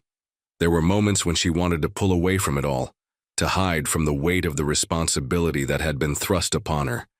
But every time she looked at Isaac, she saw a determination in his eyes, a quiet strength that urged her forward. They had left the old mansion under cover of darkness, their movements shadowed by the members of the masked group. The leader, who had yet to reveal his true identity, had arranged for them to meet at a remote location outside of the city. Margaret had no idea where they were going or what awaited her there, but she knew one thing for sure. She was being pulled into something far bigger than herself. The drive was long and silent. The only sound was the hum of the engine and the occasional rustle of papers as Isaac rifled through old documents he had retrieved from her father's study. Margaret sat in the back seat, her hands clenched around the box her father had left. For her, it felt like an anchor, a connection to the past she was struggling to understand. "Isaac," she said quietly, her voice barely above a whisper, "what if we're just pawns in this whole thing? What if the people who are helping us have their own agenda?" Isaac glanced at her in the rearview mirror, his expression unreadable. "I don't know, Margaret, but I believe in you. We have to trust that the truth will come out in the end. But how do we know who the real enemy is?" she asked, her voice tinged with frustration. "Victor, the masked group, they all have their own versions of the truth. And what if the truth is worse than we could ever imagine?" Isaac's grip on the steering wheel tightened, and for a moment, he didn't respond. Then, after a long pause, he spoke. "We can't do this alone. We have to trust the people who are on our side. But we also have to keep our eyes open. If anyone tries to manipulate us, we need to recognize it." Margaret nodded, but a gnawing fear settled deep in her chest. What if they were being used? What if she was meant to inherit her father's empire, only to become a puppet in someone else's game? The thought was chilling. As they approached the hidden location, the landscape around them changed. The roads grew narrower, and the city lights faded into the distance. Eventually, they arrived at a secluded estate far from prying eyes. The masked figures were already there, waiting for them at the entrance, as though they had known exactly when they would arrive. The leader stepped forward, his face still concealed by the mask, and gestured for Margaret and Isaac to follow him inside. Margaret felt a lump rise in her throat. There was something about the place, something about the way the leader spoke, that made her uneasy. The whole situation felt like a carefully crafted puzzle, and she wasn't sure if she was the one solving it, or if someone else was pulling the strings. Inside, the mansion was eerily quiet, its grandeur hidden beneath layers of dust and neglect. The flickering lights cast strange shadows on the walls, and the silence pressed down on them like a weight. Margaret felt like she was walking through a ghost story, one that was far too real. The leader led them to a room at the far end of the mansion, where a large table was set with maps, documents, and several electronic devices. It looked like an operations center, and for the first time since meeting the masked group, Margaret felt a shiver of dread. "This is where the truth comes together," the leader said, his voice calm but commanding. "This is where you'll learn everything." Margaret hesitated. She had so many questions but no answers. She looked over at Isaac, who seemed just as uncertain as she was. They had come this far, but now the final piece of the puzzle was within reach, and it was terrifying. "What do you want me to do?" Margaret asked, her voice shaking slightly. The leader took a step forward, reaching for the box in her hands. Margaret instinctively pulled it closer to her chest, unwilling to part with it just yet. "This box holds the key to everything," he said, his voice soft but insistent. "It's not just a piece of your father's legacy. It's a symbol of the power he wielded, power that must be protected no matter the cost." Margaret frowned. "Power? My father wasn't a politician or a criminal. He was just a businessman." The leader's eyes hardened. "Your father was more than that. He was a protector, a guardian of an ancient secret. And now that responsibility has fallen to you." He gestured to the maps and documents on the table. "You are the last of your line, the only one who can unlock the truth of what your father kept hidden. And once you do, you will decide what happens next." Margaret felt a wave of nausea. Her mind raced, trying to comprehend the enormity of what the leader was saying. Her father had kept secrets from her, that much was clear. But this was something else entirely. "You expect me to just take over?" she asked, her voice a mix of disbelief and fear. "I don't want this. I never asked for this." The leader's expression softened. "No one ever asks for this, but sometimes fate chooses you. And you have to make the right choice, or everything your father worked for will be lost." Margaret's heart pounded in her chest. She could feel the weight of the decision bearing down on her. There was no way out. She had to face the truth, no matter how terrifying it was. Isaac stood beside her, his hand gently resting on her arm. "We'll figure this out together," he said softly.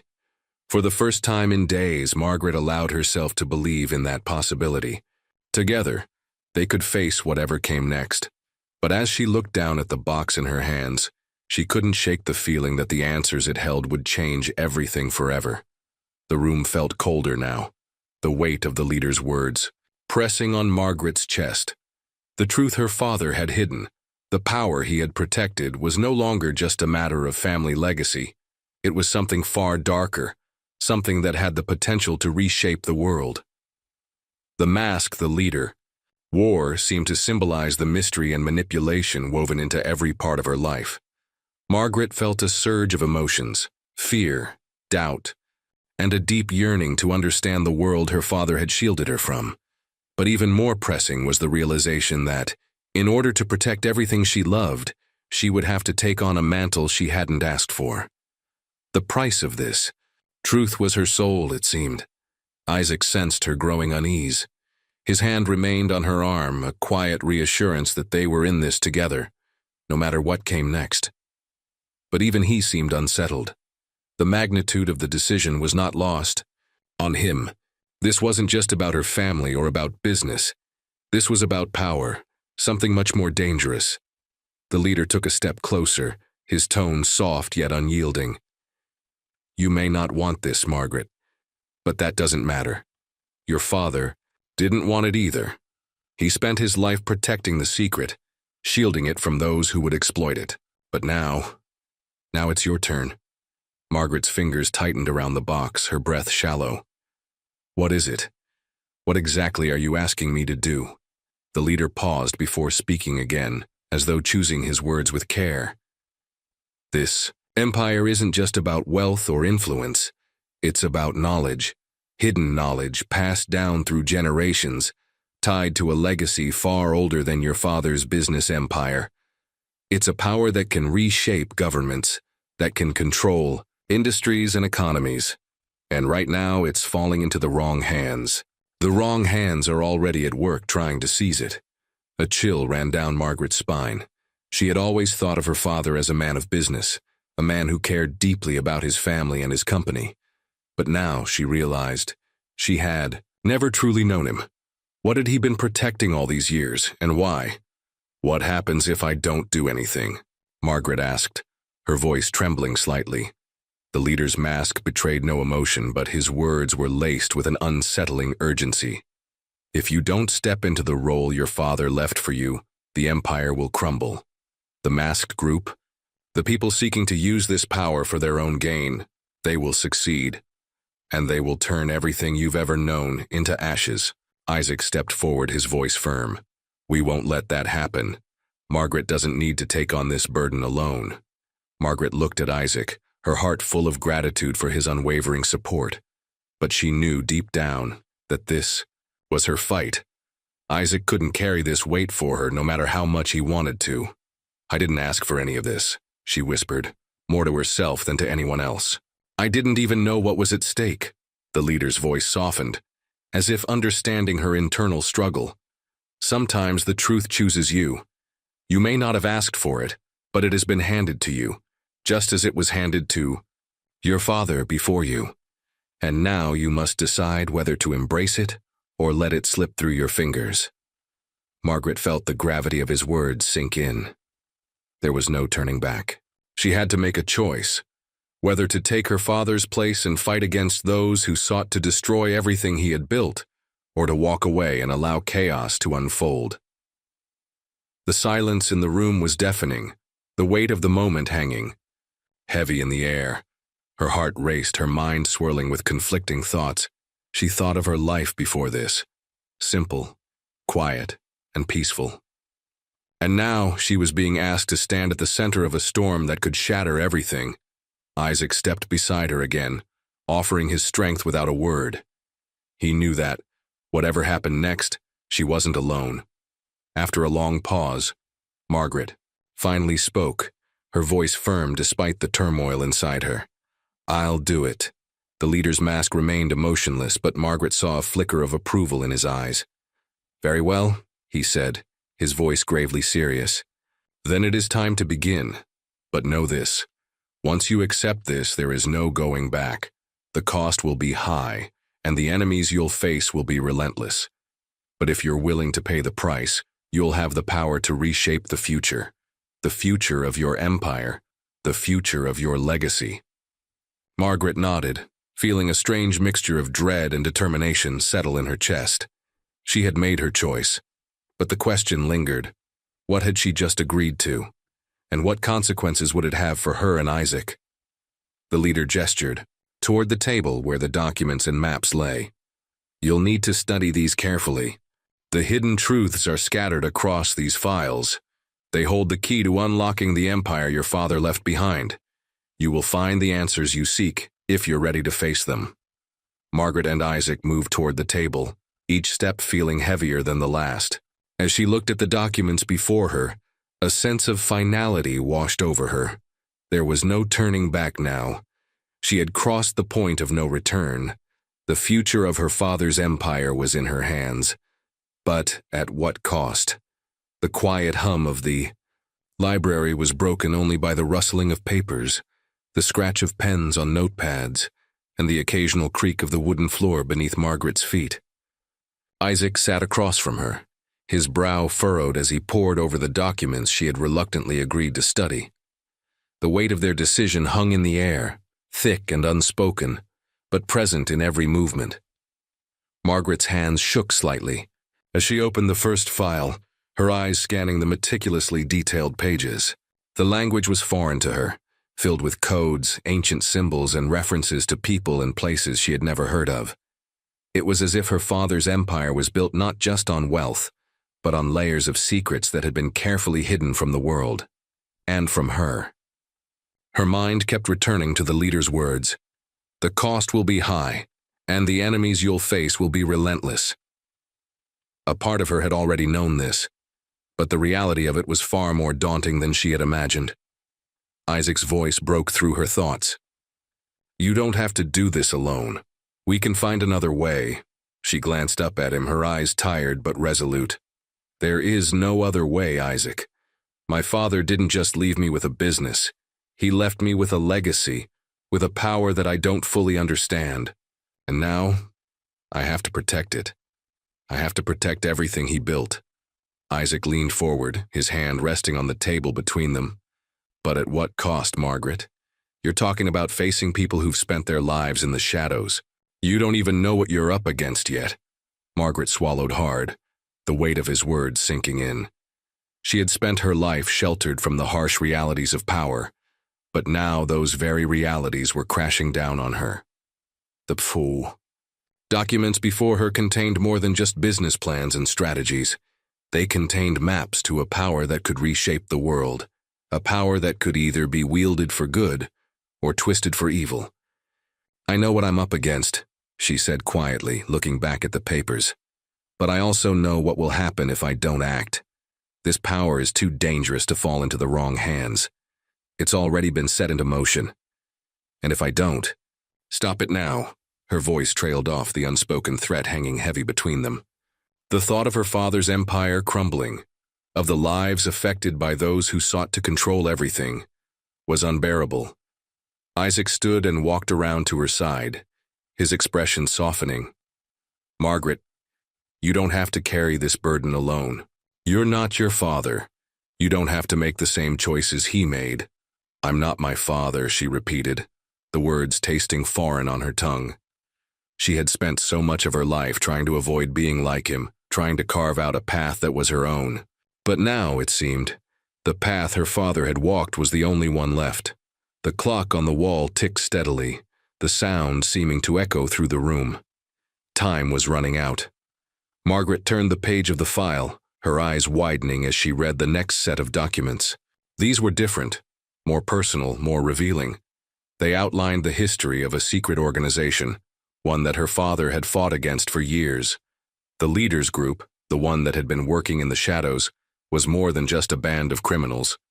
They were part of a much larger network, one that spanned continents and governments, seeking to control the flow of information, the distribution of power. The kind of power that Margaret now found herself holding. Her heart raced as she processed the gravity of what she was reading. This wasn't just about business or family legacy anymore. This was about the balance of power in the world itself. Isaac noticed her distress and moved closer, his hand on her shoulder. "Margaret, what is it? What did you find?" She hesitated. For a moment, the weight of the decision pressing down on her. But there was no turning back now. "This isn't just about me," she said, her voice barely above a whisper. "This is about the world we live in. My father's empire was built on more than just money. It was built on influence, on secrets, and these people, this group, are determined to take it from me." Isaac's eyes narrowed as he processed the information. "They'll stop at nothing to get what they want." Margaret nodded, her fingers trembling as she turned the page to reveal a map marking key locations across the globe, places of interest to the shadowy organization. The dots on the map were all linked, forming a network of influence that could change the course of history. "They won't stop until they have it all," Margaret said, the reality of what she was up against sinking in. "And if I don't act, they'll destroy everything. My father knew this, Isaac. He fought this battle for years. Now it's my turn." Isaac took a deep breath, his hand tightening around her shoulder. "You're not alone in this. We'll fight this together." Margaret met his gaze, her heart pounding in her chest. She knew that the road ahead would be treacherous, filled with enemies she couldn't even see yet. But she also knew that she had no choice. Her father had left her with this burden, and now she had to carry it. With a quiet resolve, Margaret closed the file, her mind set.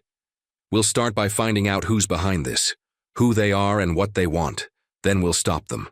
Isaac nodded, his expression firm. "We'll do whatever it takes." The weight of the moment settled between them. They both knew that the path ahead was uncertain, filled with danger and deception. But Margaret had made her decision. There was no turning back now. Margaret stood at the window, staring out at the city skyline. The sun was setting, casting long shadows across the streets below, but she hardly noticed the beauty of the moment. Her mind was elsewhere, caught in a whirlwind of revelations, decisions, and consequences. The past few days had felt like a blur, each moment more tense and fraught than the last. The truth about her father's empire, about the enemies who had been plotting against her, had finally been uncovered. But it didn't feel like victory. It felt like the calm before the storm. Isaac sat behind her, flipping through the final few documents they had gathered. His face was grim, and the quiet clicking of his pen against the papers only added to the tension in the room. They had spent countless hours poring over these files, piecing together fragments of information, trying to make sense of the chaos that had consumed their lives. But even now, with so many answers in hand, the feeling of uncertainty lingered. "How much longer do you think we have?" Isaac's voice broke the silence, low and thoughtful. Margaret didn't turn around. She could feel his gaze on her, but she kept her eyes fixed on the horizon. The sun was nearly gone now, the last traces of light fading into the night. "I don't know," she admitted, her voice tight. "But I don't think we have much time left. They're closing in on us, I can feel it." Isaac's sigh was audible. He stood up and walked over to her, standing beside her at the window. They both watched as the city lights flickered on, one by one, like stars emerging in the darkening sky. "I wish it weren't this way," he said softly. "I wish we didn't have to fight them, Margaret. You didn't ask for any of this." "I know," she whispered. "But I don't have a choice anymore, Isaac. They'll stop at nothing to take everything my father built. If I don't stop them, who will?" Isaac didn't reply right away. His hand rested lightly on her shoulder, offering the comfort of his presence. But there was a quiet understanding in his eyes that told her that he knew. He knew the kind of fight they were facing. They weren't just up against a group of criminals or mercenaries. They were up against a shadowy, powerful organization with roots that stretched deep into the fabric of society itself. And they would stop at nothing to see their goals realized.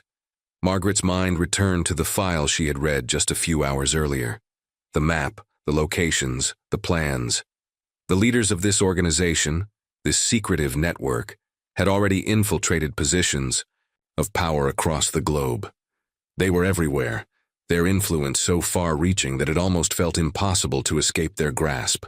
But what disturbed her most was what she had learned about the group's leader, the man who had been pulling the strings from behind the scenes, the person who had orchestrated her father's downfall and was now determined to destroy her. She closed her eyes, remembering the name. Victor Allister. The name itself sent a shiver down her spine. A name she had never heard until now, but one that carried with it an air of danger and power. This man had a history, a ruthless, calculated, and elusive history, and he wasn't going to let her take back what he believed was rightfully his. Isaac's voice brought her back to the present. "We need a plan. We can't just keep reacting to what they throw at us. We need to go on the offensive." Margaret nodded, finally, turning to face him. Her face was set in determination. "I agree, I've been waiting for the right time, but there's no more waiting. If we don't make the first move, we'll be trapped. I need to know everything about Victor Allister, every move he's made, every person who works for him." Isaac stepped back, his expression thoughtful. "I can start gathering intel. There's a network of contacts I've built over the years, people who know things. I'll reach out to them." "You're sure they can be trusted?" Margaret asked, her voice skeptical. The stakes were too high now for mistakes. "I'll be careful," Isaac assured her. "But I think we can count on them. They owe me favors, and in this world, favors count for more than money." Margaret nodded. She appreciated his resourcefulness, but she knew that they were walking a razor's edge. Every step they took could lead them closer to their enemies, or deeper into danger. "We'll need to move fast," she said, her eyes narrowing. "We can't afford to waste time. Once we have the information, we strike." Isaac's face hardened. "What exactly are we striking at?" Margaret's eyes gleamed with a quiet fury. "The heart of Allister's operation, the thing that drives him. I know what it is. It's not just power, Isaac. It's control. He wants to control everything. But he doesn't realize that my father built something more powerful than just wealth. He built a legacy, a network of alliances and resources that could stop someone like Allister." Isaac raised an eyebrow. "You really believe that? That the alliances your father formed are enough to take down someone like Allister?" Margaret's lips curled into a faint smile. "I know they are, but it won't be easy. We're going to need to rally people to our cause. We'll need allies. People who believe in what my father believed in. People who can help us take back what's ours." Isaac nodded slowly, his expression somber. "All right, we'll do it. We'll gather the forces we need, but you're right. Time is running out. We can't wait any longer. The tension in the room thickened. Margaret knew that this was the point of no return. She had made the decision to fight, to confront the darkness that had been lurking in the shadows for so long. And now, with Isaac by her side, she was ready to take the first step into the unknown. As the night fell over the city, Margaret felt a sense of resolve settle over her. This wasn't just about her father's legacy anymore. This was about the future, a future she would shape with her own hands. She wasn't going to let Alistair take it from her.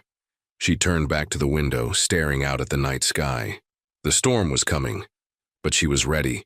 The air was thick with tension as the final showdown approached. Margaret stood at the edge of the rooftop, the wind tugging at her hair and the city below unaware of the storm that was about to hit. The skyline gleamed under the moonlight, a beautiful, serene scene that contrasted sharply with the chaos that was unfolding in her life. She had always known that one day she would have to fight for her father's legacy, but never had she imagined the scale of what was to come. Victor Alistair, the man who had spent years pulling the strings, was now within her grasp. His empire was vast, his reach almost infinite, but it was built on lies, corruption, and betrayal. And now it was crumbling. Isaac stood beside her, his hand resting on the railing. His face was as unreadable as ever, but Margaret could see the concern in his eyes. This was it. There would be no turning back after tonight. "We're ready," Isaac said quietly, his voice steady, though Margaret could sense the unease behind the calm exterior. "Our people are in position. We've secured the routes and the team is prepared. Alistair won't know what hit him." Margaret nodded, her heart pounding in her chest. This wasn't just a mission to take down a criminal. It was personal. For too long she had lived in the shadows of a life she had never fully understood. Now, with every step she took toward Alistair, she was reclaiming more than just her father's empire. She was reclaiming her own future. But it wasn't just about her anymore. Isaac, the man who had stood by her since the beginning, was there, with her now, and they shared a bond that no enemy could break. He had become her ally, her protector, and perhaps even something more. But tonight their paths would diverge. After this was over, everything would change. "I know what I have to do," Margaret said, her voice low but filled with determination. "But I need you to understand, Isaac. This isn't just about the business. It's about justice, about righting the wrongs my father left behind." "I understand," he replied, his eyes meeting hers. There was no hint of doubt in his gaze, only the unspoken promise of support. "We'll see this through, together." Margaret's heart swelled with gratitude, but she quickly pushed the feeling aside. There was no room for sentimentality right now. The enemy was close, and time was running out. The plan had been set in motion days earlier. Isaac had used his network to infiltrate Alistair's inner circle, feeding Margaret critical information about his movements. Every detail had been accounted for, every trap laid. But even as they prepared to strike, Margaret couldn't shake the feeling that something wasn't right. The pieces didn't fit perfectly. And the more she thought about it, the more she realized that there was a possibility they were being led into a trap. As if on cue, her phone buzzed in her pocket. Margaret pulled it out and glanced at the screen. It was an encrypted message from an unknown source. She opened it, and her breath caught in her throat. "You're too late. You've already lost." The message was signed simply with a symbol. Alistair's symbol. Margaret's pulse quickened. The trap had been set long ago. This wasn't going to be the quick victory they had hoped for. Alistair had been expecting them all along. Isaac stepped forward, peering over her shoulder at the message. His face darkened as he absorbed the information. He knew. He's been playing us from the start. Margaret's mind raced. She had always known that Alistair was a master manipulator, but this was beyond anything she had anticipated. "We can't back down now," she said firmly, her eyes narrowing with resolve. "We go in, we finish this." Isaac hesitated for a moment, then nodded. "All right, but we do it my way, we take no chances." Margaret felt a surge of gratitude for Isaac's calm leadership, but the reality of their situation was undeniable. They had walked into a lion's den. The final confrontation was about to begin, and it was going to take everything they had. The building where they were to meet Alistair was an old, abandoned warehouse on the outskirts of the city. It had been chosen carefully, a place that would give Alistair the upper hand, with hidden exits and fortified walls. But Margaret wasn't afraid. She knew the truth now. She knew who she was and what she had to do. As they approached the warehouse, Isaac led the way, his team of operatives flanking them in silence. The tension was palpable, and Margaret could feel the weight of her decision pressing down on her. She had come this far and there was no turning back. Inside the warehouse, everything was eerily quiet. The faint sound of footsteps echoed through the large, empty space. Then a voice rang out from the shadows. Well, Alistair's voice was smooth, calculating. The prodigal daughter returns. I knew you wouldn't be able to resist, but it's too late, Margaret. You've already lost. Margaret's eyes narrowed as she stepped forward, her hand resting on the gun at her side. Not yet, Alistair. Not until I say it's over. She could hear him move closer, the sound of his footsteps growing louder. You think you can take back what's mine? You've been living in a dream, Margaret. Your father's empire is nothing but ashes. And soon so will you be. He stepped out of the shadows, his face twisted in a smug grin.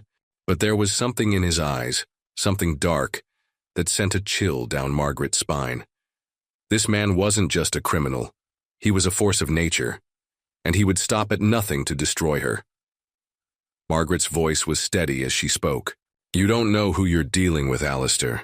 This isn't just about the Empire, it's about right and wrong. And you're on the wrong side of history. There was a long pause, and for a moment, Margaret thought she saw something flicker in Alistair's eyes, a hint of uncertainty. But it was gone as quickly as it had appeared, replaced by cold, ruthless confidence. He reached into his jacket and pulled out a small device. Then let's see how long you can stand against the storm, Margaret. Before she could react, he pressed a button. The entire building shook as an explosion ripped through the walls, sending debris flying in all directions. The fight had begun. As the dust settled, Margaret's mind was clear. She couldn't let him win. Not now. Not ever. With a cry of determination, she leapt into the fray, her every move calculated, her every decision sharp. She knew that the battle for her father's empire had just begun, but this time she wouldn't fight alone. Isaac was by her, their forces closing in, and Alistair, despite his bravado, was beginning to realize something. He had underestimated Margaret, and that would be his downfall.